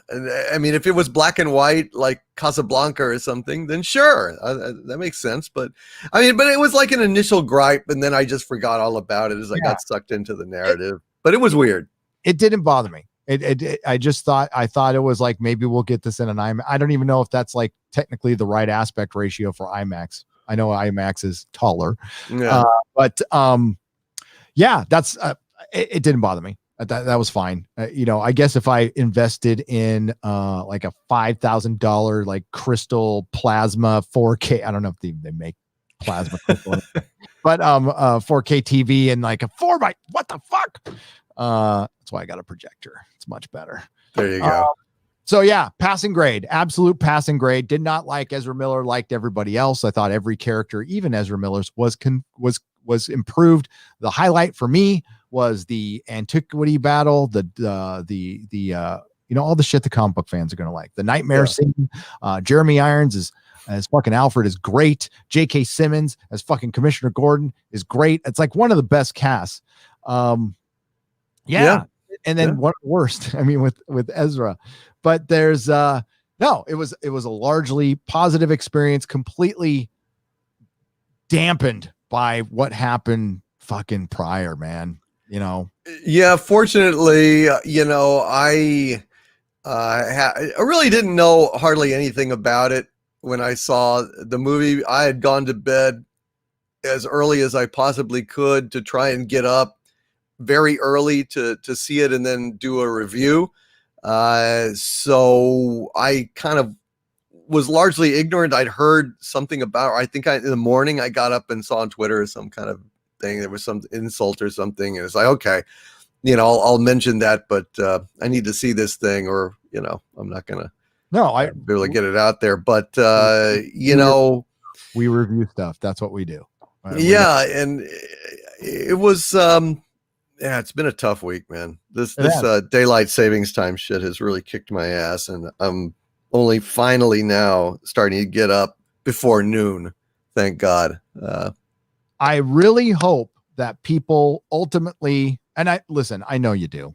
Most of you, like the people who are going to hate us are going to hate us. All right. And if anybody does the least amount of investigation, and I'm talking specifically about accusations of being a hate group, accusation of being alt-right, you could certainly not like our opinions. That's fine.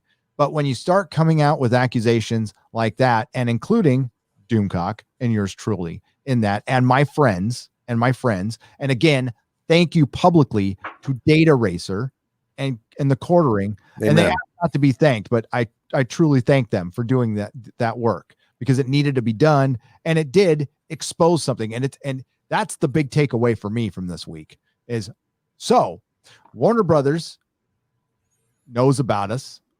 Disney knows about us. So we must be effective. Mm-hmm. So we are winning, folks. Keep doing what we're doing. It's going to take a long time, but it is effective. And I'm telling you, Yeah, last year, yeah, we took a step back and that wasn't even our fault. But we took a step back. Now's the time where we can start really voting with our wallets when it comes to movies going in theaters and streaming services. Streaming services are not sustainable. They're not because it's just content. And you want to talk about content? Well, YouTube beats them every single time. They have a bunch of us creating stuff that costs next to nothing. And so they're going to have to triple their output, double to triple their output, which means they're going to be spending 2 to 3 times more money, which is going to cost even more because we're still in a pandemic. It's going to fucking cost a fortune. Yep. It's going to cost them a fortune. So it's not sustainable. And very, there's hundreds streaming services, technically. Okay. A bunch of side streaming services, but only 5 or 6 of them are going to be the top. Mm-hmm. And one of these big corporations is going to fall. Is it Sony? It's probably going to be, MGM probably gets sold. So Sony will probably get purchased. And let's go as we transition. I'm going to read some super chats and then we're going to transition into Falcon and Winter Soldier. Let's look at the MCU. Let's look what Disney has done. Disney has de-emphasized Spider-Man. yeah, which is absolutely insane because they don't own the rights. Because that's simply it. So they made him essentially a fucking sidekick. Yeah. Spider-Man's just in case you're a normie, Spider-Man is arguably the most popular superhero in the world, most recognizable superhero in the world. And that him and Batman, but as far as, with kids and stuff, it's Spider-Man. And Marvel or Disney Marvel is de-emphasizing him because they don't own the rights outright. Which is insane. I mean, Marvel, Spider-Man was such an iconic character. His head was on like virtually every single cover of Marvel as part of the logo. I mean, that's how big Spider-Man was and is. He's their brand. He's their Mickey Mouse. He is their brand, and they're de-emphasizing from, and that's you can't even argue that. He is looking up to Tony Stark. Fucking that's not how No, I was disgusting. He was a loner. He's a loner. Remember when he tried to join the Fantastic Four only because he thought there was good money in it? Yep, he thought there was money in it. And once he found out, he's like, oh. And then he's like, oh, well, fuck this then. And he swings off into the night. He's very much a loner. Yep. And that's how dumb they are. And Mr. Stark. Oh, Mr. Stark. Oh, I don't, he's like, and there's Tony just glowering over him the whole time in his own fucking movie, in Spider-Man's own movie. There's Tony Stark watching over him and, correcting him and scolding him and approving him or denying him. I mean, it's the same thing with the damn Vulcans over Starfleet in Star Trek Enterprise, which is one of my major objections to Star Trek Enterprise, was just why the fuck we have Vulcans all over the place, passing judgment over humanity as we go out there with our little or training wheels on our fucking starships. God damn, how fucking stupid was that? That was insane, man. Well, how would you have liked a Star Trek Enterprise where humanity is setting out into space, doesn't know shit about what's out there, doesn't know shit, never met the Klingons, never met Romulans, Vulcans, so many incredible discoveries that we could have had for the first time. And no, all that's ruined when you've got the first episode, you've got the first contact with a Klingon is in the cornfields of fucking Iowa or whatever the fuck it was. He's running through the fucking cornfield and they have to give him a ride back to the home world of the Klingon fucking Empire. That's fucking insane. God almighty, that was the worst fucking decision they could have ever possibly made. And when you go in the first episode to the Klingon home world, well, that's it for exploration, folks. That's it. It's like, you can go to the Klingon home world in the first episode. You can go anywhere. It gives a shit. It's just pedestrian as fuck. Sorry. I've felt this for years. It just pisses me. It's insane. Sorry. Just an example of they don't give a fuck. Now, Enterprise, it tried and it largely did not succeed, especially in that first season. It got better though. It did. But then I don't hate it, but I'm just saying, way to handicap your fucking show.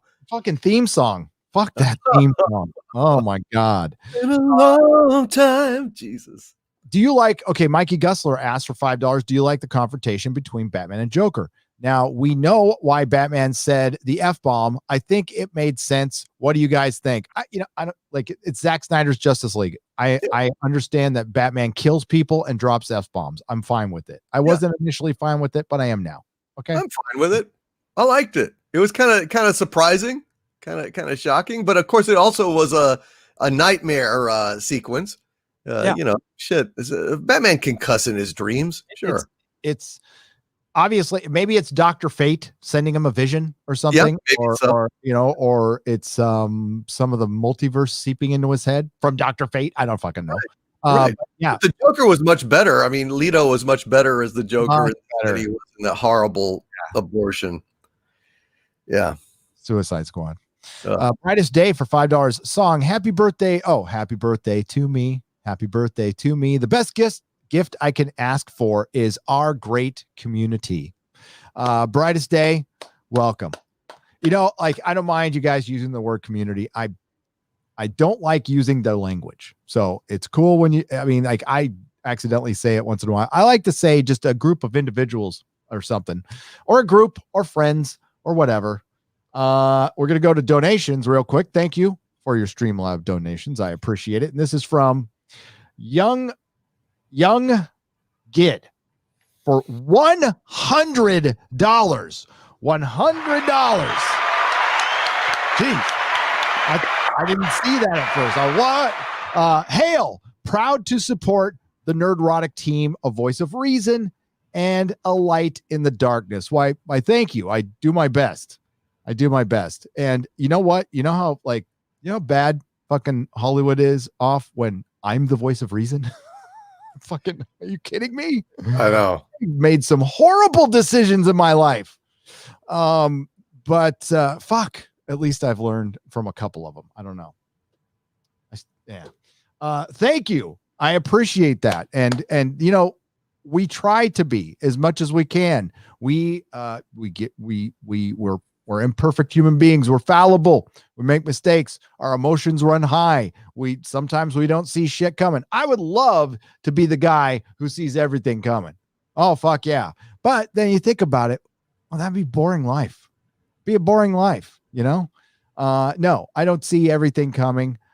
Jeremy doesn't. None of us fucking do. None of us know what we would do in a certain situation.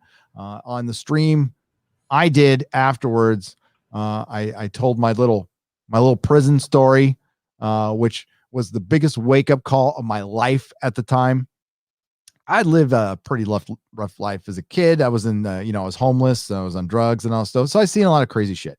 A lot of people have seen a lot of crazy shit, but I've seen a lot of crazy shit, but nothing like this, where I was eating lunch one day, minding my own business, and receiving at Donovan. It's a receiving prison where it sends everybody else out. They designate you with a level, and then you go to that place and you do your time.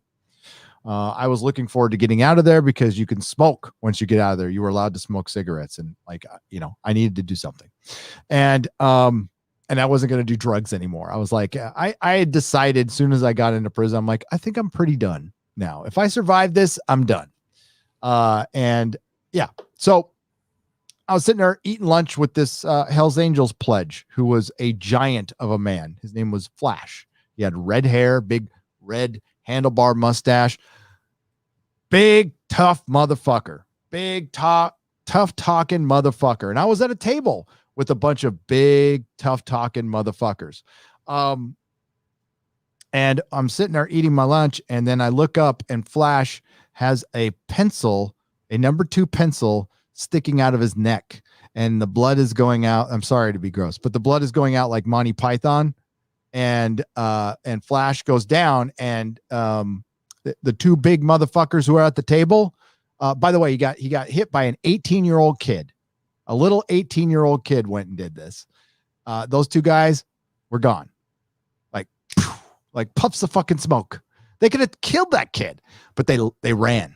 They fucking ran. Now, me being new, I didn't do anything. I got the fuck. I'm like, no, I think I'm just gonna do what the guards are telling. They're telling you to get down on the floor, get under the fucking table. So that's what I did because I didn't want to get shot.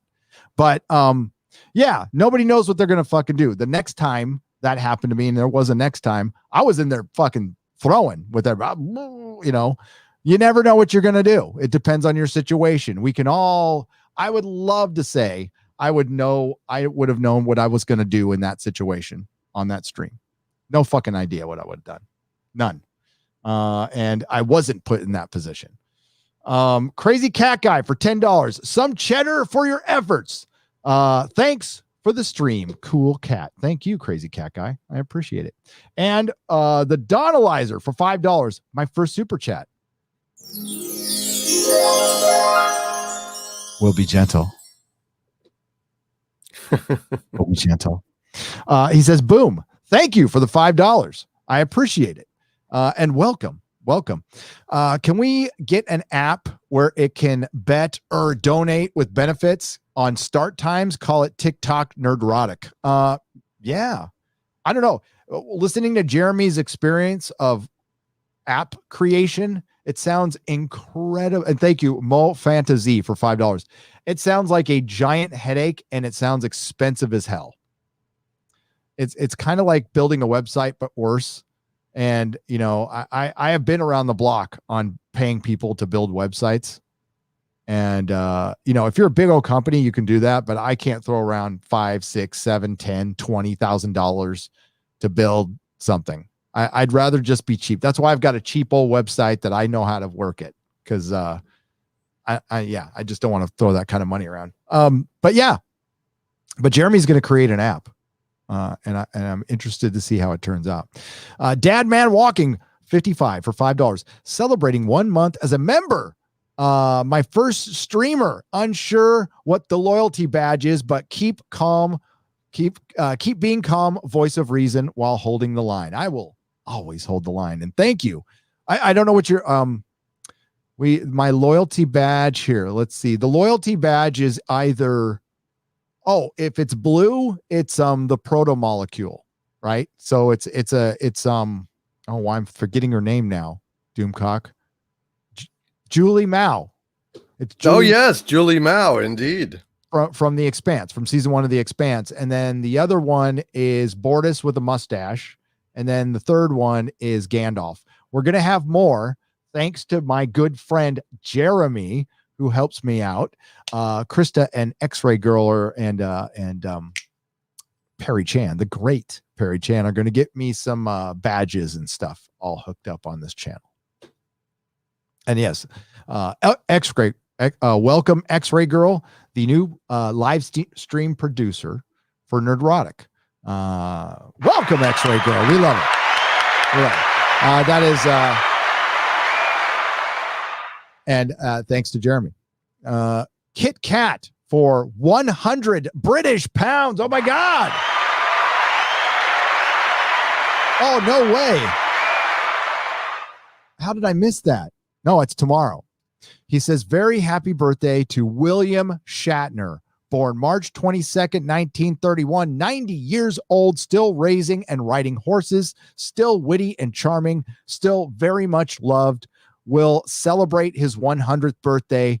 The Shat will never die, Doomcock, the greatest captain of all time. 100%. Nobody comes close. Patrick Stewart helped to resolve that debate, didn't he? Yeah, without a doubt. I mean, you and I were both on the same side on this issue. Yes. I'm glad that Patrick Stewart just confirmed our beliefs, not even suspicions, our beliefs. That Captain Kirk is the greatest captain. 110% doesn't get better than him. Nope. He was the original. He is the best.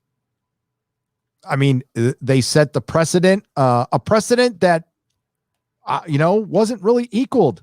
I like Next Generation. I think it's a good show. It's probably, oh God, right now it's my third favorite Star Trek show. I gotta admit, I'm Picard fucked with me a little bit. I mean, not as bad as Doctor Who, but fuck, God, that's a bad fucking show. Oh my God, the whole thing exists to fucking undo the character of Picard. That's all it exists for. That's all it's there for. They wanted to do their version of Logan without understanding Logan. Like, Logan doesn't undo the character of Logan, of Wolverine. Right. Actually, he goes down like a fucking badass in that movie. And holy shit. I'm sorry. Yeah, no. And if you want a preview of Jar Jar Abrams' Black Superman movie with Mr. Coates, just check out Star Trek Picard, and you'll see what they're going to do to Superman is what they did to Picard. Just wait. Keeper of Tracking for $1.49. Thank you for the super sticker, the phallic unicorn. Janrin Jones for $4. Thank you for the cupper.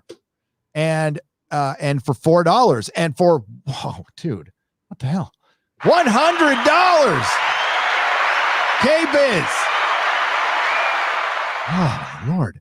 Nerdrotic and Doomcock, two of the best names on YouTube. Appreciate all you guys do for comic fans, Star Wars fans, geeks and gamers, etc. Thanks for all the great content. It's a privilege to get to listen to you, of two of the best. The privilege is ours. Thank you. Thanks, man. Appreciate that. Very kind of you. You bow to no one. We bow to you, audience. You're the boss. The lesson to be learned, you're the boss. Warner Brothers is going to find out. I mean, listen, they have a lot of money to fuck off with, but ultimately they will find out who the boss is. Unless they want to honor that, hey, you know what? I challenge an American corporation right now, especially in entertainment, to, I don't know, you want to flip the script? You want to subvert some motherfucking expectations? How about you be nice to your customer? And I'm talking about the ones who aren't.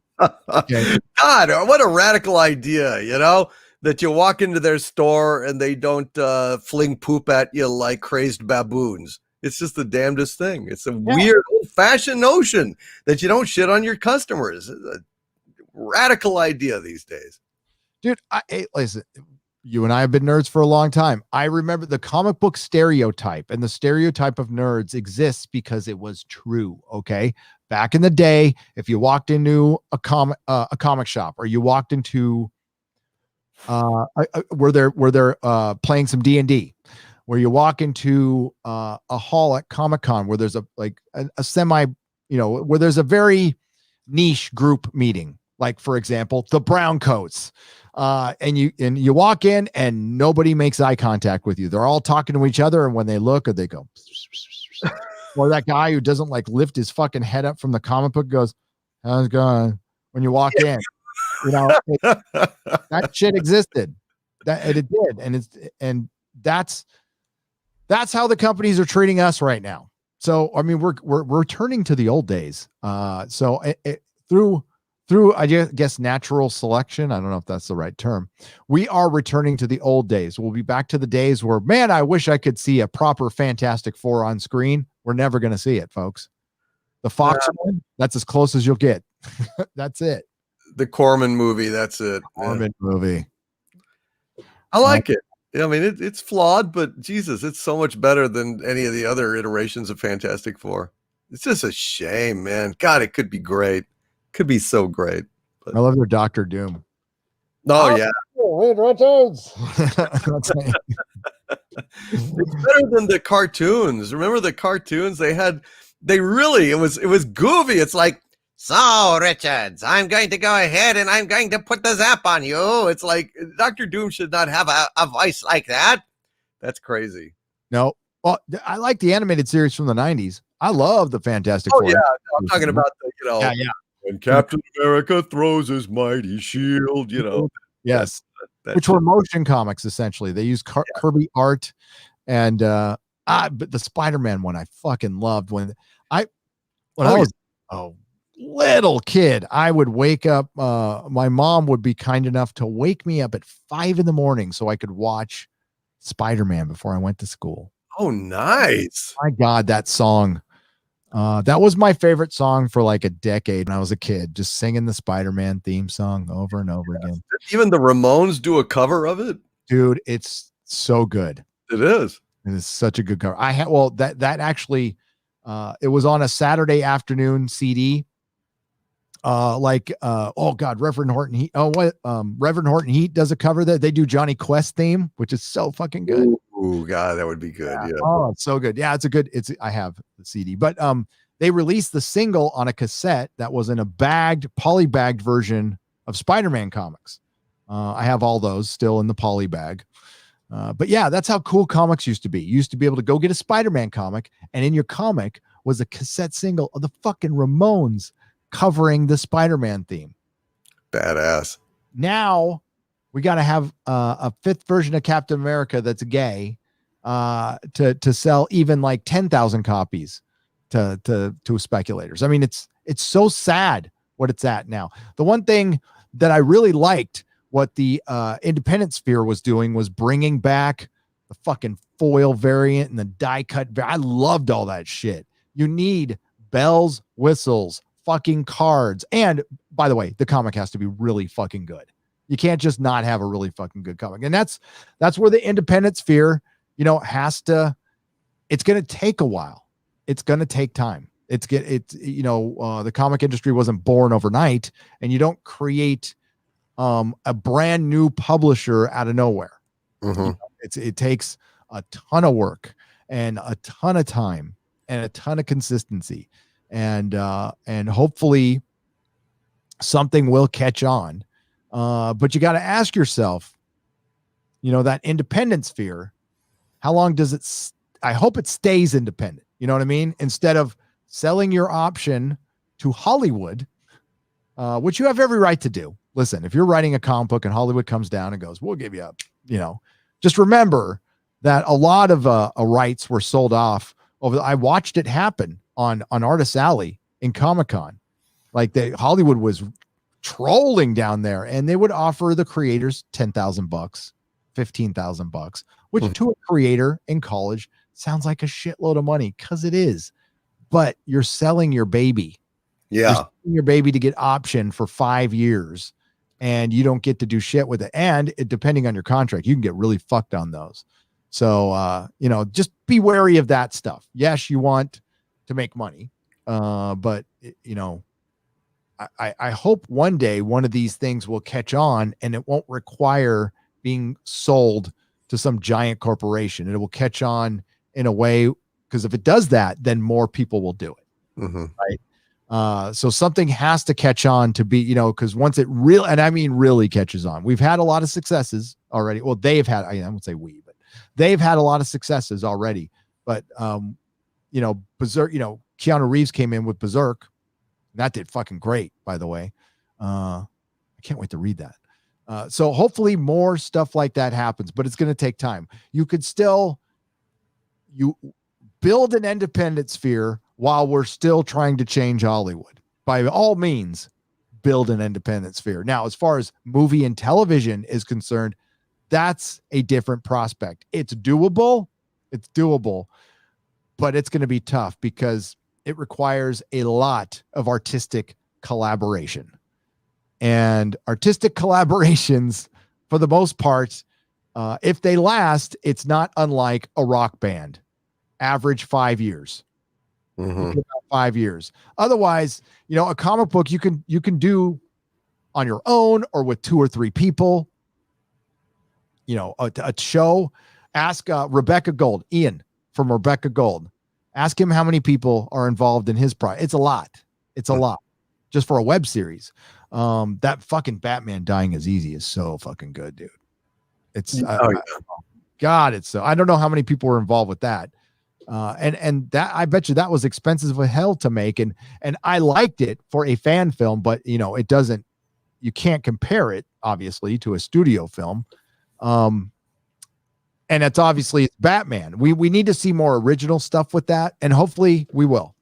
Yeah. The look was great. The script, obviously, it's a short and, it's like, okay, well, the script is mainly just an excuse to, show some great stuff. But I liked it a lot, man. I mean, it was very, very well done.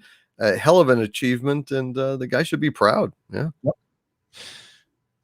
Let me get a couple more super chats. We're going to talk about Falcon and Winter Soldier. Bun 299 for $5. I was not one of those calling for the Snyder cut, but they are completely vindicated now. I watched JLA twice this weekend, 8 hours well spent. That's cool. And that's cool. I'm wondering how this plays to the normies, because I know like Zack Snyder fans are going to fucking adore this because it's a love letter to them. That's what it is. Mm-hmm. And I liked it, being somebody who is, a fan of Zack Snyder. Well, a fan of some of his work. Again, I love Watchmen. I love 300. Yeah, I'm just curious. I wonder how well it's doing. I wonder if we'll ever find out. I mean, did it hit the stratosphere? Did it win the weekend? Did it beat out Falcon and Winter Soldier? I kind of think it did. Oh, I think so. I heard that it 3 times it caused their servers to teeter. And that's got to be a sign of success. I mean, yeah, I was having trouble watching it. Look, HBO Max sucks, dude. It sucks. It's terrible. They need to work on that. As much criticism as I have of when I was on Disney Plus, it works. It's not as unreliable as HBO Max. Now, Disney Plus is still not great at all. I mean, freaking Netflix destroys everybody. Like their 4K stuff it's good. Samurai for $2. Can I ask we go tweet DC to go fuck themselves? For sup here, I'm trying to figure out what that for sups rape for who's or for soups rape for draping Superman. Yeah, I'm pretty pissed about that, Samurai. I actually have. I rarely tweet at companies, but I tweet them at least once every 2 weeks, calling them a bunch of fucking idiots for not having a Henry Cavill trilogy of Superman. I've been pretty consistent about that. Kinnell's Massive Milkers for $5 Australian. Snyder's comments were despicable, even if the directive did come from the corporate overlords at WB. To link anyone to mass murder is abhorrent. And I will add one more, sir, because I completely agree with you. The fact that we found out later that was a publicity line fed to others like Kevin Smith, who read it on the red carpet. I want you to think about that. What was their first intention at Warner Brothers for preparing that statement that Justice League is about bringing people together and we do not have time for hate? Was it because they actually gave a fuck about anyone who lost their lives or any group of people? Or did they think it would bring more attention to their movie? B. It was option B, of course. Hollywood is cynical. Hollywood is phony as a $3 bill. And yeah, you cannot count on them actually doing anything right just to do it right.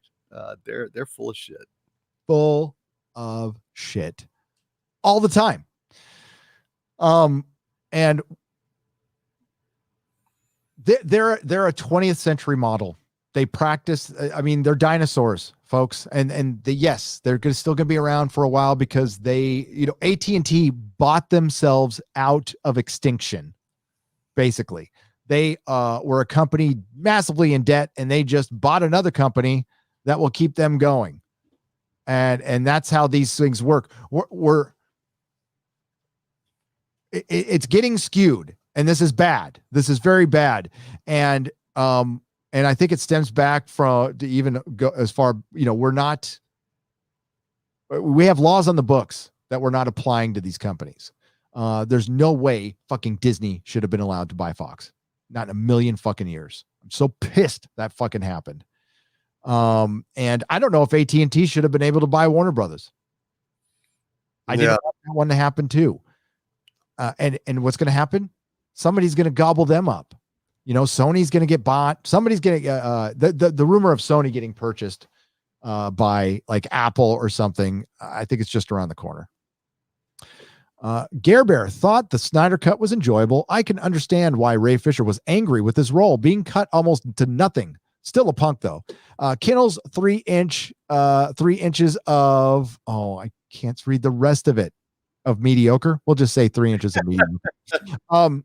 I agree with that sentiment completely. I still think he's a punk. I still think a grown man can handle a little chewing out, or better yet, if you're getting chewed out and you feel that badly about it, say something right there. Go, don't talk to me like that. I don't give a fuck who you are.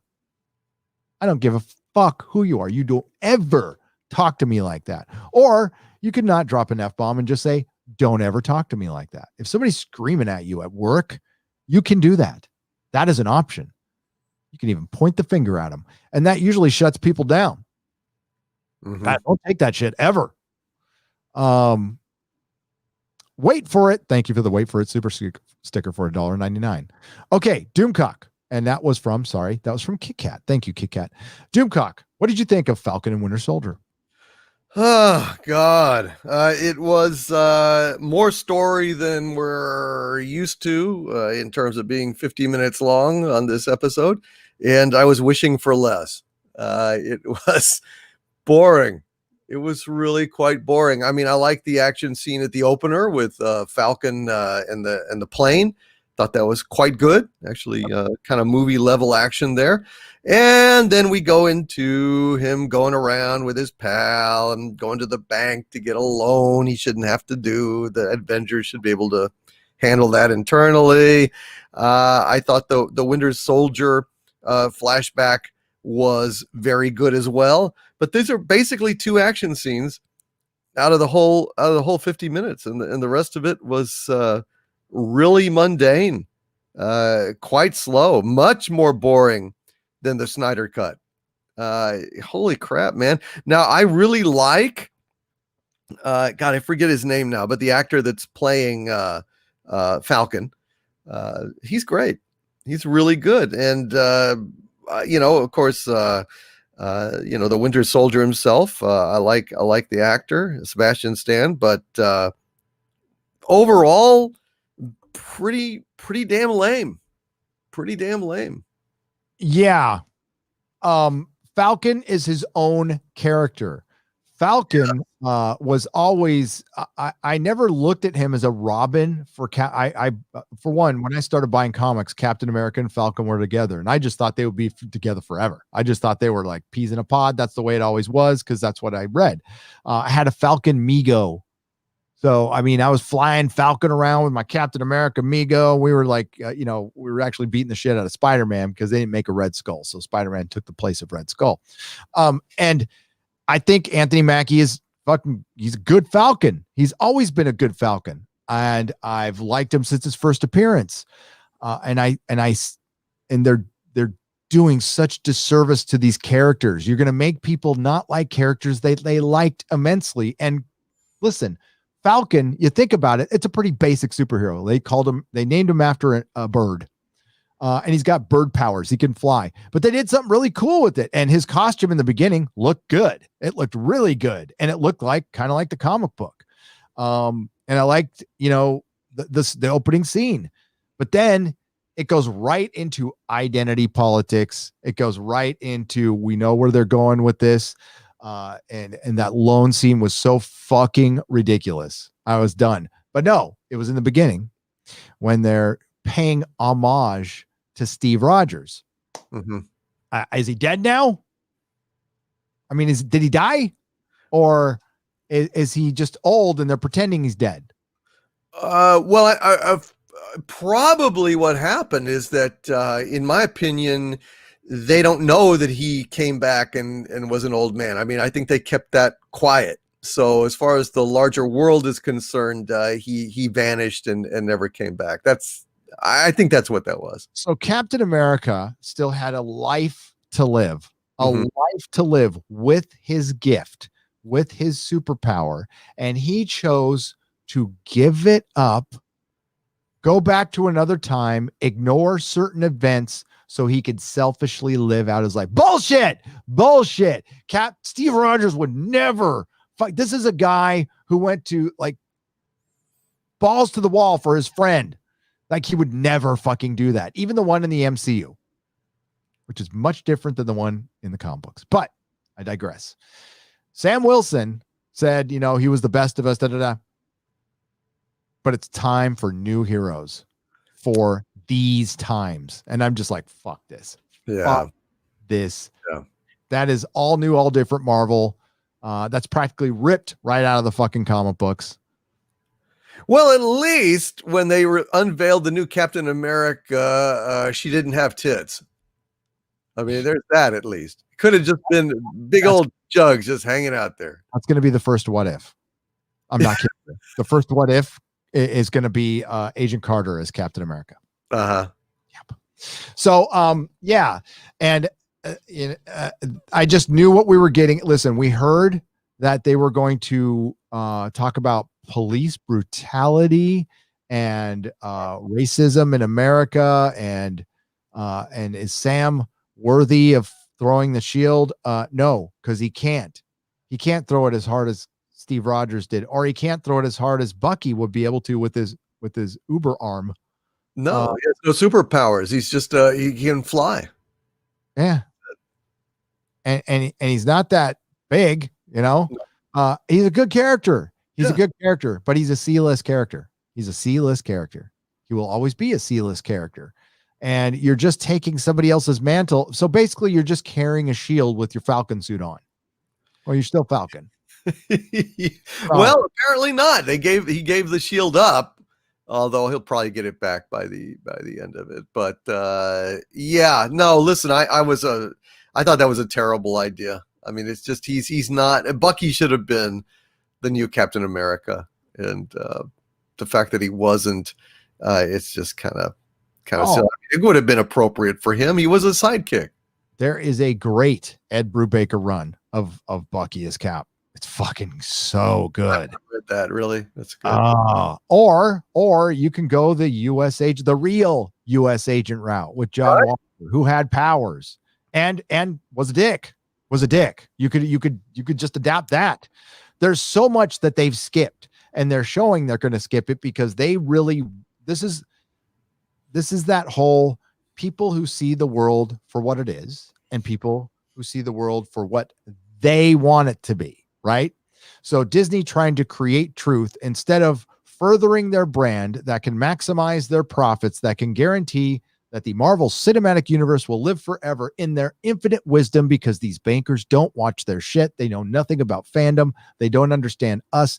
They think it's just right versus left everything. That's how they see things in such a simplistic way that they are playing knowingly to one side of the audience, thinking the other side is the bad guys because that's the narrative they've been running with for years and years, which obviously isn't true, but they reinforce it every fucking time they make a piece of art now, every time they fucking go out and talk publicly, every time they denounce a fucking YouTube channel and all the fans involved, every time they do this shit, they make things worse each fucking day. Disney is a horrible, despicable, terrible fucking company.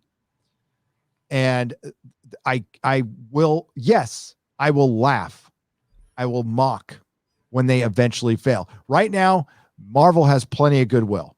Mm-hmm. People are like, I'm all about this. And man, I just saw on Twitter, this is fucking amazing. I'm like, what? Oh, what? On Winter's, what? The Falcon and the Winter Soldier was amazing? Amazing. Like, maybe after the opening sequence, they tweeted that and they didn't sit through the rest of the ponderous and really kind of slow, boring episode. I'm not terribly, I can't even hardly remember what happened with Winter Soldier in this, other than like he went out on a date and then it didn't work out or something. I mean, I don't even remember what happened with him. It didn't work out because he's starting.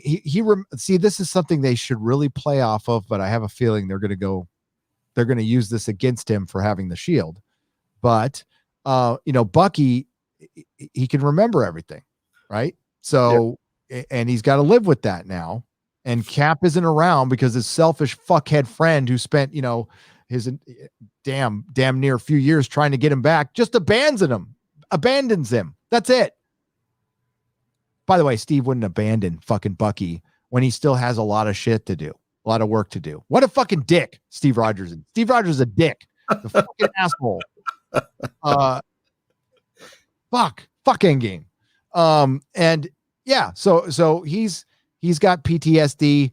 He's got the worst therapist on fucking planet Earth, who's like being accusatory in there. I mean, like, right. Yeah, Hollywood. Therapy isn't your type of therapy. It's not how you deal with people in your office. Therapists don't fucking talk to people like that. You fucking morons. Oh my God, it's so bad. So there's the one good Winter Soldier scene where he looks like Winter Soldier. And by the way, way ahead of the curve on the mask thing, by the way, way ahead of the curve. He saw it coming. And it looked good. And then it got boring. And yeah, for one, all of a sudden, like Bucky's like hanging out with an old, I imagine it's one of the guys. I thought it was one of the guys from First Avenger. That's what I thought. It was like one of his old compatriots because, he actually is pretty old and, just kind of looking. And it was definitely on his list to make amends. Now, I don't know if he killed his son or if he knew him and hung out with him, but he's befriended this guy. It was on his list of amends that he was making. And he looked funny at the picture of the son on the altar when he went over to his house. I have a feeling he bumped him off. It might have even been the guy that was in that flashback sequence. It was the guy in the flashback. Yeah, it was. And that's fucked up. That's an interesting thing to go into. But like the whole my fishing boat, I can't pay for it. Like, what? Why are we going here with Falcon and Winter Soldier? I understand, like, you get a chance to see a layer of the MCU you don't normally see, but it's not one we need thoroughly investigated. Sure, show us that the Avengers have a house. Some of them might have sisters. I don't want to know anything about Sam Wilson's sister. I don't care. I want to see Sam Wilson fighting bad guys. I want to see that time spent propping up your bad guy, showing Baron Zemo. I don't know. But yeah, this is what we're going to get from Disney Plus, right? Slow prodding stories that are essentially movies dragged over multiple episodes. And hey, again, this one was 40 minutes. Well, it was slated at 50, actually 50 minutes. It has not as long a credits as WandaVision, but long enough. Oh yeah. Oh no, I'm saying in terms of the actual runtime, you're probably right. It's probably about 40 minutes. So, I mean, it was slated at 50, but I think a lot of that is wasted. Yeah. Yeah, I'm curious to see like how it goes from here, and hopefully it gets better. But I have no doubt, I have zero doubt what direction Marvel is going into, but none. They have been very upfront with which direction they're going into. It's not going to be respecting older characters. They're really going to try this new, and they're good. Okay. No Robert Downey Jr. No Chris Evans. Pretty soon, no Chris Hemsworth. Guardians, it's kind of lost its magic, the sequel, it's just delayed forever doing it. I don't know. I mean, it could come back and be wonderful, although having Thor sucking around like an extra, chair in the dinette set is just not really going to make it for me. I think it's going to make it worse, frankly, but we'll see. But yeah, Christ, when are we even going to see that? 2024? I mean, when is it even slated? Have they even talked about it? God knows. Oh God, they haven't started filming it yet. So the Guardians are going to be in Thor Love and Thunder. And I'm wondering if they changed that drastically or if that was part of the plan when James Gunn got fired to have the Guardians in something. So you at least remember them. It's going to be so bad. Maybe they'll be parted by the time they leave that movie. Maybe Thor's just there to kind of cameo in the Thor, She-Thor movie, whatever, and then maybe the Guardians will go off and leave him there at the end. That'd be fine. I think the Guardians, are cameoing in Thor, and I don't know if Thor's going to be in the Guardians. I know I heard that, but I think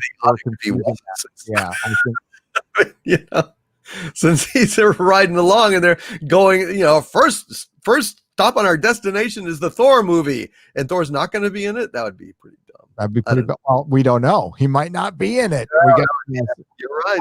I don't think You're those pictures are real, but there's those pictures out there of a yoked Natalie Portman, but it looks like her arm is dislocated. So I don't know if it's like her real arm. Let's be real. If Natalie Portman did get all big, there'd be pictures of it everywhere. Why? Yeah. I mean, you'd be promoting that, wouldn't you? Why would you keep that secret?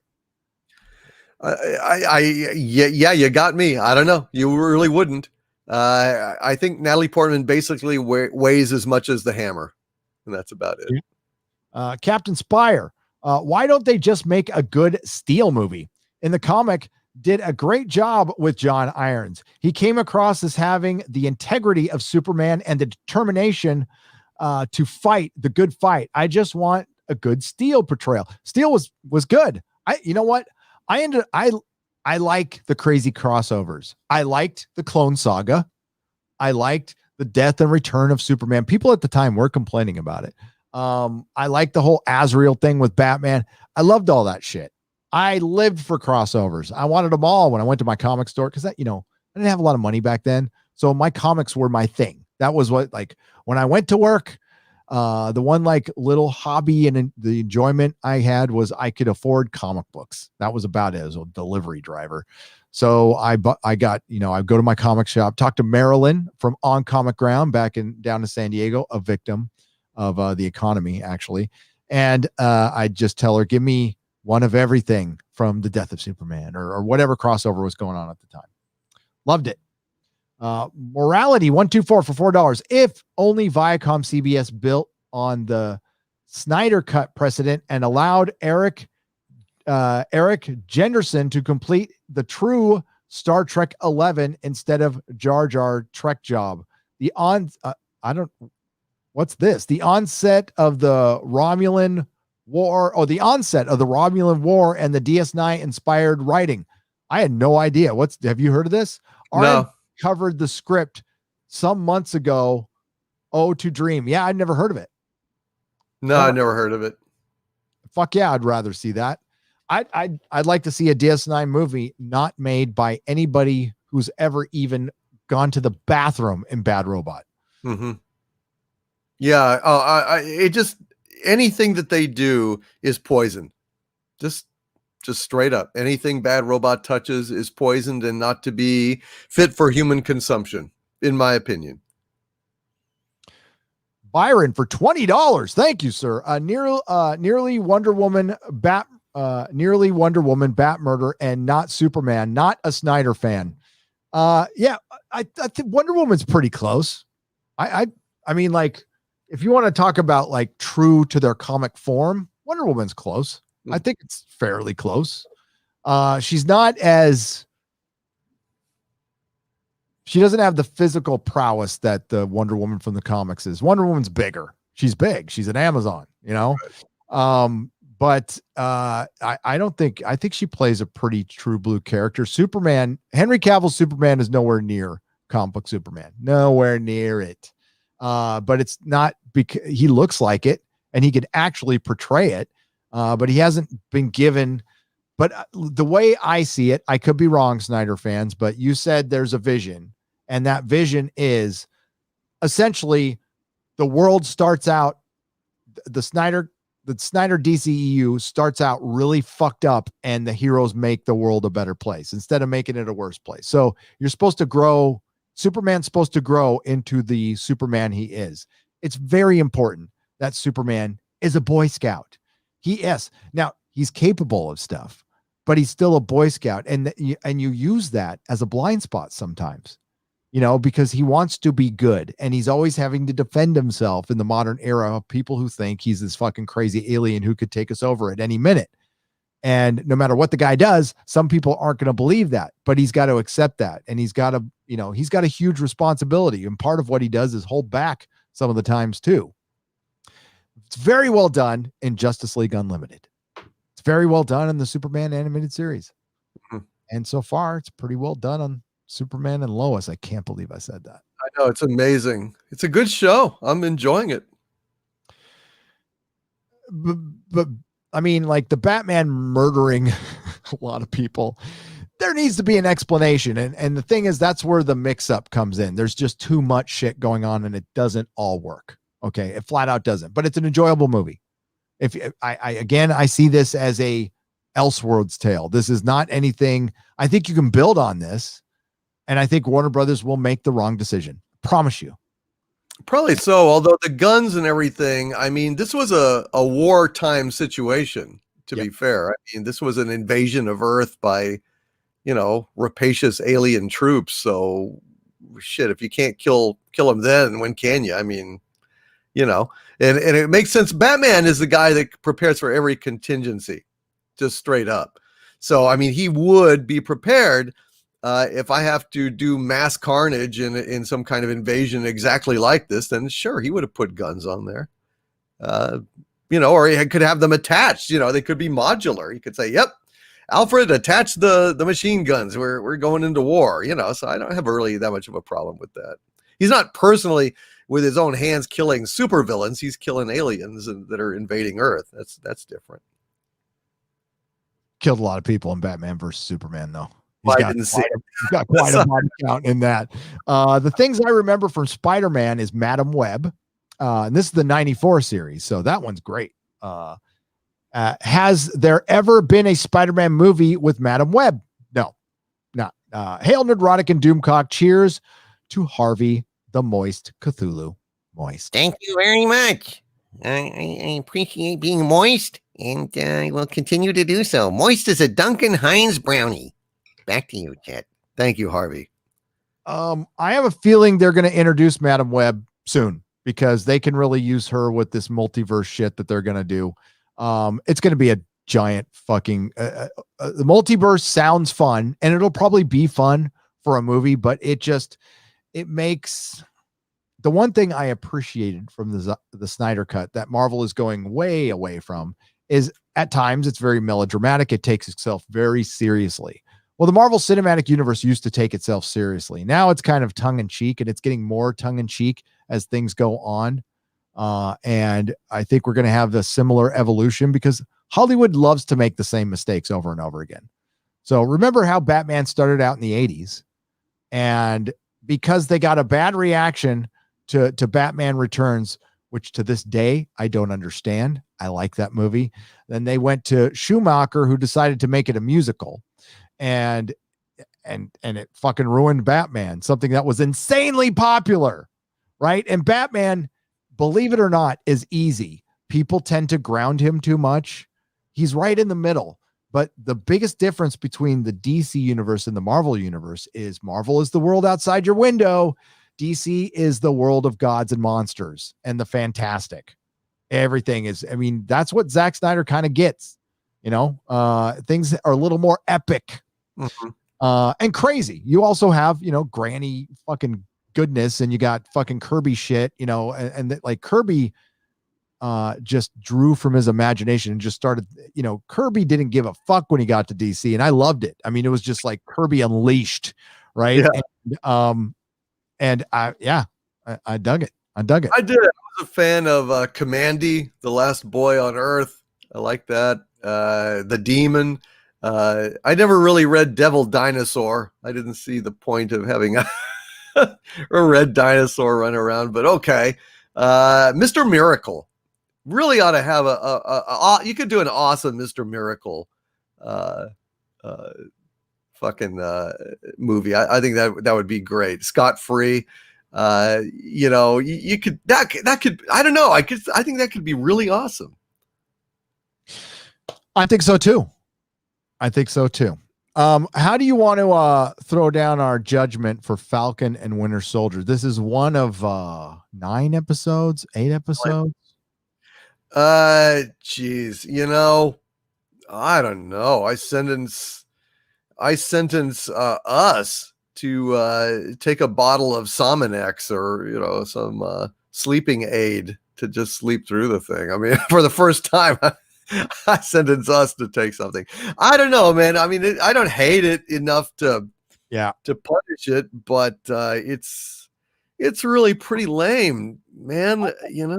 It's 6 episodes. That's it. Then that's bad. That's fucking bad. The first episode being that fucking boring, and we only got 5 left. Wow. Holy shit. Oh, Holy shit. This is the best that they could do for their opener. They took up 50 minutes of this limited time to bore the shit out of us with a bank story and Winter Soldier going out on a date. And, oh my God. No. Are you kidding? Oh God. Oh, I sentence it to being locked in a dark closet and just kind of forgotten about. I mean, it's just, oh boy, this sucks. What are they thinking? What are they? George Malo, I apologize. I was looking at the wrong thing. I don't know what the fuck to think. We got a $200 super chat. George, what are you doing? Oh my God. Hey, Gary, agree completely. Brubaker, Lark, Epting. Oh, that was such a good run, dude. Epting is the man, by the way. I don't know how he is personally. I don't know if he hates me as a consumer. You never know with these people. Wrote an incredible Captain America. I got them all. Bucky was a phenomenal Cap. Hate Marvel now. Yeah, I tell this story over and over again. People were walking into my store and telling me, I am okay if Steve Rogers never comes back. That's how fucking good it was. Look what they did to Cap, making him part of. This makes me so mad. Hydra and an enemy of America. Horrible. Thank you for all you do. From Texas. Hail Doomcock. Hail Nerdrotic. Thank you, sir. Thank you. Yeah. Cap is essentially a Yahtzee in the Marvel universe and still is. They never fixed it, huh? Never really fixed it. They made him Hydra, and that's it. They made him Hydra, and there's an idealistic version of Cap. Like, I was out the minute I saw Hail Hydra. I'm like, I am not reading this shit. I am flat out not reading this shit. Good. Yeah. D for 50 Australian dollars. Thank you. My 2 cents on the Snyder Cut. To me, it is a live action version of Justice League Unlimited cartoon. Not as good as the cartoon, but I did enjoy the movie. I agree with you there. The Justice League Unlimited cartoon is fucking great. Never saw it. Whoa, no. Oh my God. It's as good as the Batman animated series, dude. Wow, really? No, it's some of the best storytelling, DC storytelling out there. Oh, you got to see it. It's 3 seasons. Check it out. Holy shit, it ends so fucking good. Oh, man. All right. So, yeah, as far as like all-time favorites, comic book cartoons, my all-time favorites, Batman in the animated series. And then there's X-Men, and then there's Spider-Man from 94 and Justice League Unlimited. And they're all kind of tied. They're all fucking great. Nice. Love Justice League Unlimited. X-Men cartoon was great. I thought they should have kept the theme song to that for the movies. Yeah. Why not Great. work it? Right? It's ridiculous. I don't know why they didn't. Because they're dumb. If they wanted to play well to the fans, and they might do that. Marvel might do it, but then we're going to have the X-Them coming out with, fucking Wolverine and Scott getting. It just makes me so mad when I fucking. You definitely watch Justice League Unlimited. I'll check it out, man. The shit. For $24.99, Darth Professor, Hail Doomcock, and Dr. Nerdrotic. Well, I would have to go to school to become a doctor. Now that the Snyder Cut has been released, we will get the alternate to Last Jedi. I do not believe the Force is with us when it comes to Kennedy. Is as long as she is still in charge. Fire her already. As long as she's there, change will never come. Yeah, she's undermining it. Change did come, and she's undermining it. She's unraveling it. It's despicable, but I hear they are fighting back. I've got some stuff on that, hopefully come out this week. But yeah, look, there's nothing to save from The Last Jedi. I mean, there is no, Johnson cut of The Last Jedi that's good. There is no alternate cut of The Last Jedi that's good. It's all bad, top to bottom. So forget that. And fucking Ruin Johnson shot his first draft script, and it shows. So yeah. He wrote a script and went, "I'm awesome." Fucking dick. Where's the song list for this? Where is the song list?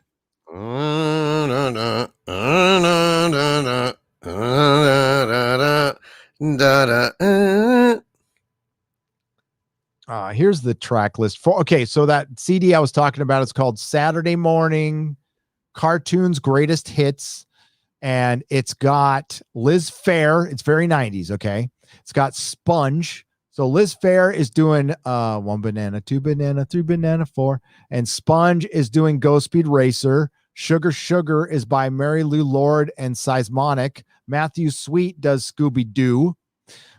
Juliana Hatfield and Tanya Donnelly do Josie and the Pussycats, which I love. It's very 90s again, very Lilith Fair. The Bugaloos is done by Collective Soul. The Butthole Surfers do Underdog, and it's fucking great. Gigantor is done by Helmet. The Ramones do Spider-Man. Johnny Quest does Reverend Horton Heat. And they also do Dastardly and Muttley in the Flying Circus. And which is Stop That Chick? I can't remember. Stop the chicken now. No, stop the pigeon. Pigeon. Stop Right? now. Pigeon now. So they do a melody between Johnny Quest and that. Nice. And Frente does the Flintstones. Violent Femmes does Eep Up Orc Means I Love You from the Jetsons. Dig does Fat Albert theme. I'm Popeye the Sailor Man from Face to Face. Tripping Daisy does Sigmund and the Sea Monsters. Sublime does Hong Kong Phooey. And Wax does Happy Happy Joy Joy from Ren's. It's great. It's great. All the little critters in nature, they don't know they're ugly. That's funny. Yeah. A bird married a bumblebee. I told you I'd shoot, but you didn't believe me. Why didn't you believe me? Happy, happy, joy, joy, happy. Ren and Stimpy, those cartoons were brilliant. That first season of Ren and Stimpy is classic, priceless. Yep. Space madness. Those Billy West when he was on Howard Stern too. Yeah. That was a good run when Billy West was there and Jackie the Joke Man. That was prime fucking Howard Stern. That was like all-time best Howard Stern. Then as soon as Billy West left, started going downhill. Then Jackie left, and then Howard turned into a fucking piece of shit sellout who never meant a thing he said on all the years we listened to him. What a disappointment. Yep. Shannon 773 for $20. Gary, you have me reminiscing about Saturday morning TV. I am 47, so I love Johnny Quest and loved Space Ghost. Hell yeah, love Space Ghost. The Herculoids, Thundar, The Barbarian, Land of the Lost, Super Friends, Battlestar, Buck Rogers, etc. Love you guys. That's my jam, Shannon. Yeah, right. What about the Groovy Ghoulies? Yeah. The Groovy Ghoulies were badass. I love them. Oh my lordy. Bello Triggerfish for $50. I will not subscribe to HBO Max. Just watch this movie. But I will to watch this movie, but I will spend my freaking money any day on my favorite YouTube channels. Hail Nerdrotic, stay moist. You stay moist, Bello. Thank you so much. I appreciate it.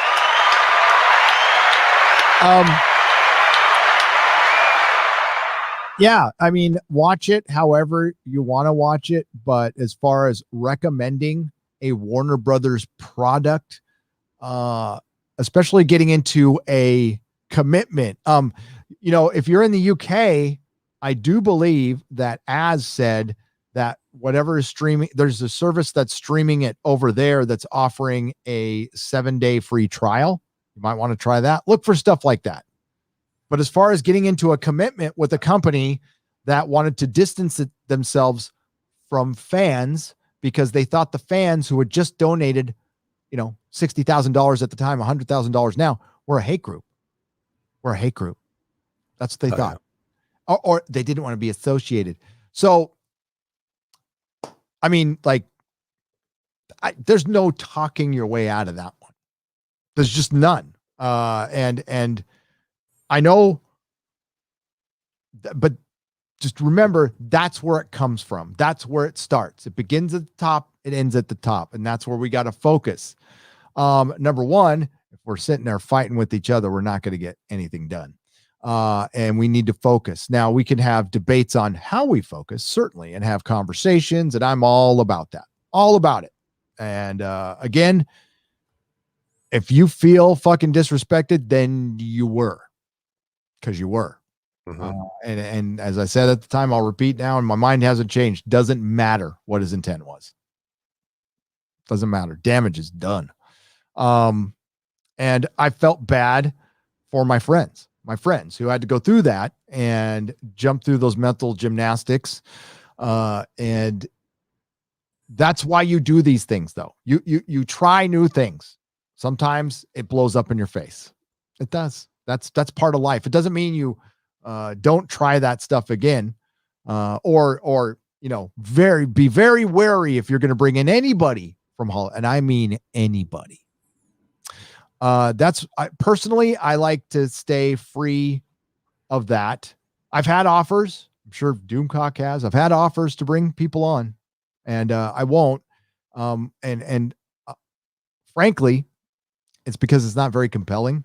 I'm not a big interviewer, and I would rather talk to Doomcock or you guys out there than anybody else. That's why I don't do it. And it just keeps me free so I can say whatever I want. With the boys, I struggled with the boys. I struggled because my friend co-created them. Okay.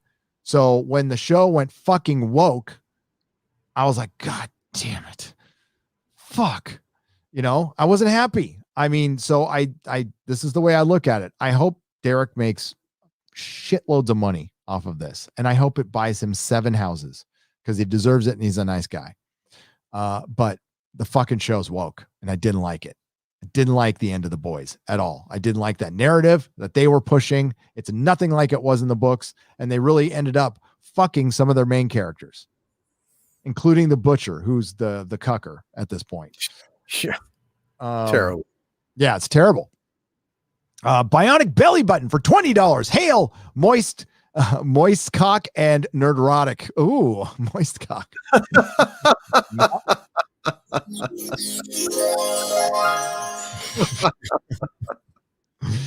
Oh my. Spectacular Spider-Man cartoon was good. I totally agree. And was planned to have another 39 episodes straight to DVD specials focusing on college years, but it ended before its time, along with the other really good cartoon, Earth's Mightiest Heroes. And Nicholas Horton, my son, was heartbroken. And it's, what's canceled it? Because it was perfectly successful. The toys were selling fine. The Disney sale. Disney canceled Spectacular Spider-Man and Earth's Mightiest Heroes, 2 very good cartoons, to replace them with shitty cartoons, with stupid cartoons. Yeah. And my son was just, and sometimes my son gets hung up on stuff, because he's got a little bit on spectrum. So he's got obsessive compulsive, a little bit like his dad, but like he didn't quite understand at the time when he was young. I'm like, they canceled it. He's like, well, can't you get him to start it again? I'm like, I wish I could, but you work at a comic store. I'm like, I wish I could. I can't. He thought I had some kind of say and that I could, he was really bummed. There's so much good they did in that. Actually, it has the best, it has a really good explanation. They brought Eddie Brock into Peter Parker's world, and they made Eddie Brock kind of a big brother for Peter for a couple of years when he's in college, kind of like just a friend. And then they worked in the origin great to where Peter kind of incidentally betrays him, or Eddie feels betrayed. So the betrayal is much more personal than he just stole my job, which is still good, but like there's more of a connection there, and they did a great job with it. I liked it. What was the Captain America wannabe at the end of the episode? That was John Walker. John Walker, the U.S. agent. So that's actually from canon, except he doesn't look like a bird. He doesn't look like is that Russell? Why did I just say Russell Crowe? Is that Kurt Russell and Goldie Hawn's son? I don't know. I didn't actually know ahead of time that before you said that it was even related. I couldn't tell. I didn't know the background. Pretty sure, because wasn't he in the show? oh my God, I can't remember. It was on AMC, and it's about some beach bum. You know what I'm talking about, kind of rolling through life. Yeah, wasn't that a Lodge 49 or something? Yeah. Wasn't let me. I was just at Captain America. I was just at Lodge 49. Yeah. maybe I'm mixing them up. I could be wrong. I could be wrong. I could be right. Yael song. Anger is an energy. Anger is. You never heard that song? I could be wrong. I could be right. Played it all the time on 91X down here. All right. So John Walker. Are they calling him John Walker? Yep. It's Wyatt Russell. And Wyatt Russell looks like, dude. I'm like, totally Captain America, bruh. Don't bogart my weed, bruh. I think it's the worst person the fucking cast is John Walker, who's supposed to be, he's dark haired and he's supposed to be kind of scary looking and angry. He's angry. So if you're a DC fan, it's like the Azrael of Captain America. So he's still a good guy. He just goes about things the way Steve wouldn't want them to go. Right. Really hard ass. Yeah. Well, I think you nailed it when you said it looked like the guy from Up, the old man from Up. I mean, his face was squished and kind of exactly like that guy. You really nailed that. When you said that, it's like, oh, Jesus, you're right. All right. Let me look at, I'm on a very, oh God, we went over. Sorry. Yeah. Dude. I've got to go. I am on a time limit, folks, because the moving process has started and I'm about to go on vacation and I've got to get videos in the can. X-Ray Girl is helping me with the Super Chat Square Ups. I do apologize that I'm not able to get to all of them. They will be made up in a separate show that's called the Super Chat Square Up with Toxic Mailbag that I do every few days on Nerdrotic Live. At the time we're like I think I'm like 2 weeks behind now, but that's going to be fixed very, very soon. Before I go on vacation, I'm going to try to get most of that fixed. There you go. Every super chat, you guys help keep the lights on. You help keep this show going, and I appreciate it. And again, each question will be read on a super chat square up, and I give it the proper time and a nice long answer. I'm sorry it's not on this show, but we are very limited on time. As a matter of fact, I came very close to pulling the plug on tonight's show because I'm so behind, but I couldn't do it. I needed to talk about Falcon and Winter Soldier. Please plug your channel and any other projects you got coming up there, sir. My channel is Overlord DVD on YouTube, youtube.com/Overlord DVD. And I've also got the Harvey Zone over there, which I'm trying to put more into. So I apologize for that, guys. And I apologize to Harvey for that. Patreon.com/Doomcock, subscribestar.com/Doomcock as well. And we're just plugging along. I'm trying to get back on track in terms of my sleep. Get up before noon. Jesus, it really kills you when you. I mean, honest to God, Gary, I went to bed one night at 11 o'clock at night. 11 o'clock at night, and son of a bitch, still woke up like 10, 12 hours later. It's just like I don't know.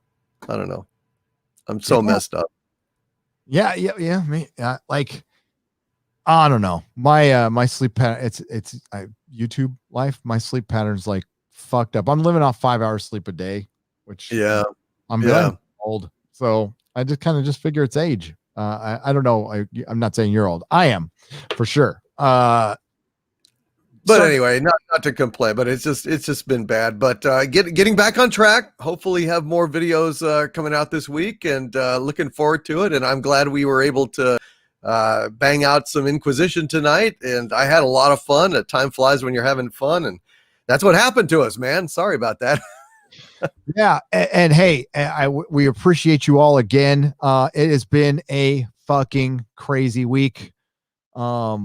I'm going to be doing a Snyder Cut review. I briefly touch on basically the bottom.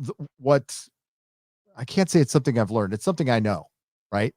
I'm not some all-knowing thing, but I know, is the bottom line, the lesson learned that WB won't learn is it's about the fans. Like I said before, it begins and ends with the fans, period. End of story. Hollywood, I can't say they've forgotten something they might never have acknowledged. I think there was a time they gave a fuck what you guys think when they were much smaller before it got all corporatized and stuff. But it's really, Hollywood's peaked. They peaked. Oh, yeah. Oh, yeah. And every industry that goes full on digital has been hurt by that. The book industry, the music industry, the comic industry, it will be no different for the movie industry. Each industry becomes less significant and it contracts. The only one that's handling it just fine is the video game industry, which is the top tier entertainment now. They make more money. So that's the priority. And that's where I guess the more talent is going to start going there. And the era of the movie star is dead. Why? Because we got to know them. We got to know Patton Oswalt. We got to know Sarah Silverman. Not that I ever liked her. We got to know people. And we decided that we like you much better as Indiana Jones than, somebody else. Yeah, you're right. I also think that most actors these days are just not that compelling. Not like in the old days. Not somebody like Humphrey Bogart walks on the screen and holy shit. Bela Lugosi, someone like that, just has a presence beyond mere acting. Beyond even the roles that they're essaying. They have a certain magic to them. And what do you got? Jonah Hill these days. You got who the fuck? I just they're just not nearly as spectacular, not as talented. And you're right. There's too much exposure to them, and familiarity breeds contempt, and justifiably so in a lot of cases these days. Yes. There's a couple, there's Matthew McConaughey, but I mean, they're not huge stars. And No. I think the only star that can actually bring in money right now, and that's just Henry Cavill. I mean, he'll bring all the women. He's great. I mean, The Witcher. This is a guy that's kind of one of us. I mean, he wanted that role because he really, really liked the property. And God, what he could do with Superman, I bet you probably the guy's got a good sense of humor. He looks like it. Write him something with the charm of Christopher Reeves and watch Superman soar. You don't do that, you've just flushed down your chance down the toilet, man. I mean, he really could be great. But for my book right now, Christopher Reeves is my Superman, and we're going to need a much better script to unseat him from that. Always, but Henry Cavill is Superman right now, as far as living. Right. And I am all for Zack Snyder doing a proper Dark Knight Returns. Like if they did a proper Dark Knight Returns, I think he would be perfectly suited for it. He understands. Frank Miller did a great job with 300. I would love to see that. I would too. Love to have seen Ben Affleck's take on Batman. Oh, that would have been so good. Yeah, he really is that Dark Knight Batman. I mean, he's so kind of stocky and, like you said, crammed into that outfit. His face, his neck, it looks very fat. He'd be great. He'd be great. Oh, I was just looking over.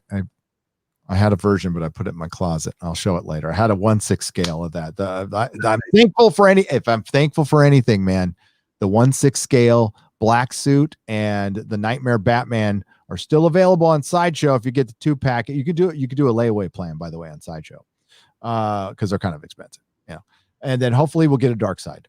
If we get a Dark Side 1/6 scale out of this, it's all worth it. That'd be great. Yeah. Except for the disrespecting the fan part. That's separate. That's fucked up shit. So again, thanks everyone who super chatted. I'll read one more. Just canceled $500 worth of Star Wars orders, but picked up a Cara Dune Black series for $40. Secondary market. Looking forward to Vegas in August. All right, Radio Man 1017. For one, good on you for buying it second market. That's what I do. I buy my collectibles second market, meaning second hand, which means my money does not go directly to Disney. I'd rather have my money go to some guy or gal on eBay. And if I pay a couple extra bucks, So what? I'd rather have the money go to them. And it's worked out just fine. Yes, you have to do mental gymnastics nowadays to not get, it's impossible not to give Disney money, by the way. I still subscribe to Hulu for the wife, and Orville's on there. Someday it'll be on there. But there's other things, you know, I don't buy comic books anymore, you know, and I love comic books. Like, they were the love of my life. I sold them and I gave up fucking comic books. That's how shitty things have gotten. Yeah, they've been awful, man. Just awful. Not worth it. All right. Thanks again, Doomcock. By the way, yes, Snyder Cut video coming out. Then, yes, my WandaVision review, which is like 3/4 of the way done, but the drama got in the way. That'll be finished too. And if Falcon and Winter Soldier, I'll probably do a quick one. It's basically going to be me bitching about the MCU. But yeah, I'm going to get a lot of videos out this week. I need to get a bunch in the can so I can go on vacation to keep Mama Susan happy. Thank you, Doomcock. Links are in the description. You guys are great. Thank you to the Nerdrotics. Thank you to Eric K. Thank you to X-Ray Girl and Krista Nova, who I was supposed to message today. I appreciate you. We've got some things coming up. And of course, I want to thank my friend Jeremy at Geeks and Gamers for, you know, just being you, dude. You're a good friend. I appreciate you. And I ain't going anywhere. You're stuck with me. And I got your back. And if after you watch this, please go check out his video if you want clarification on the timeline of events. He gets into that. So everyone, have a good night. Take care. Bye-bye.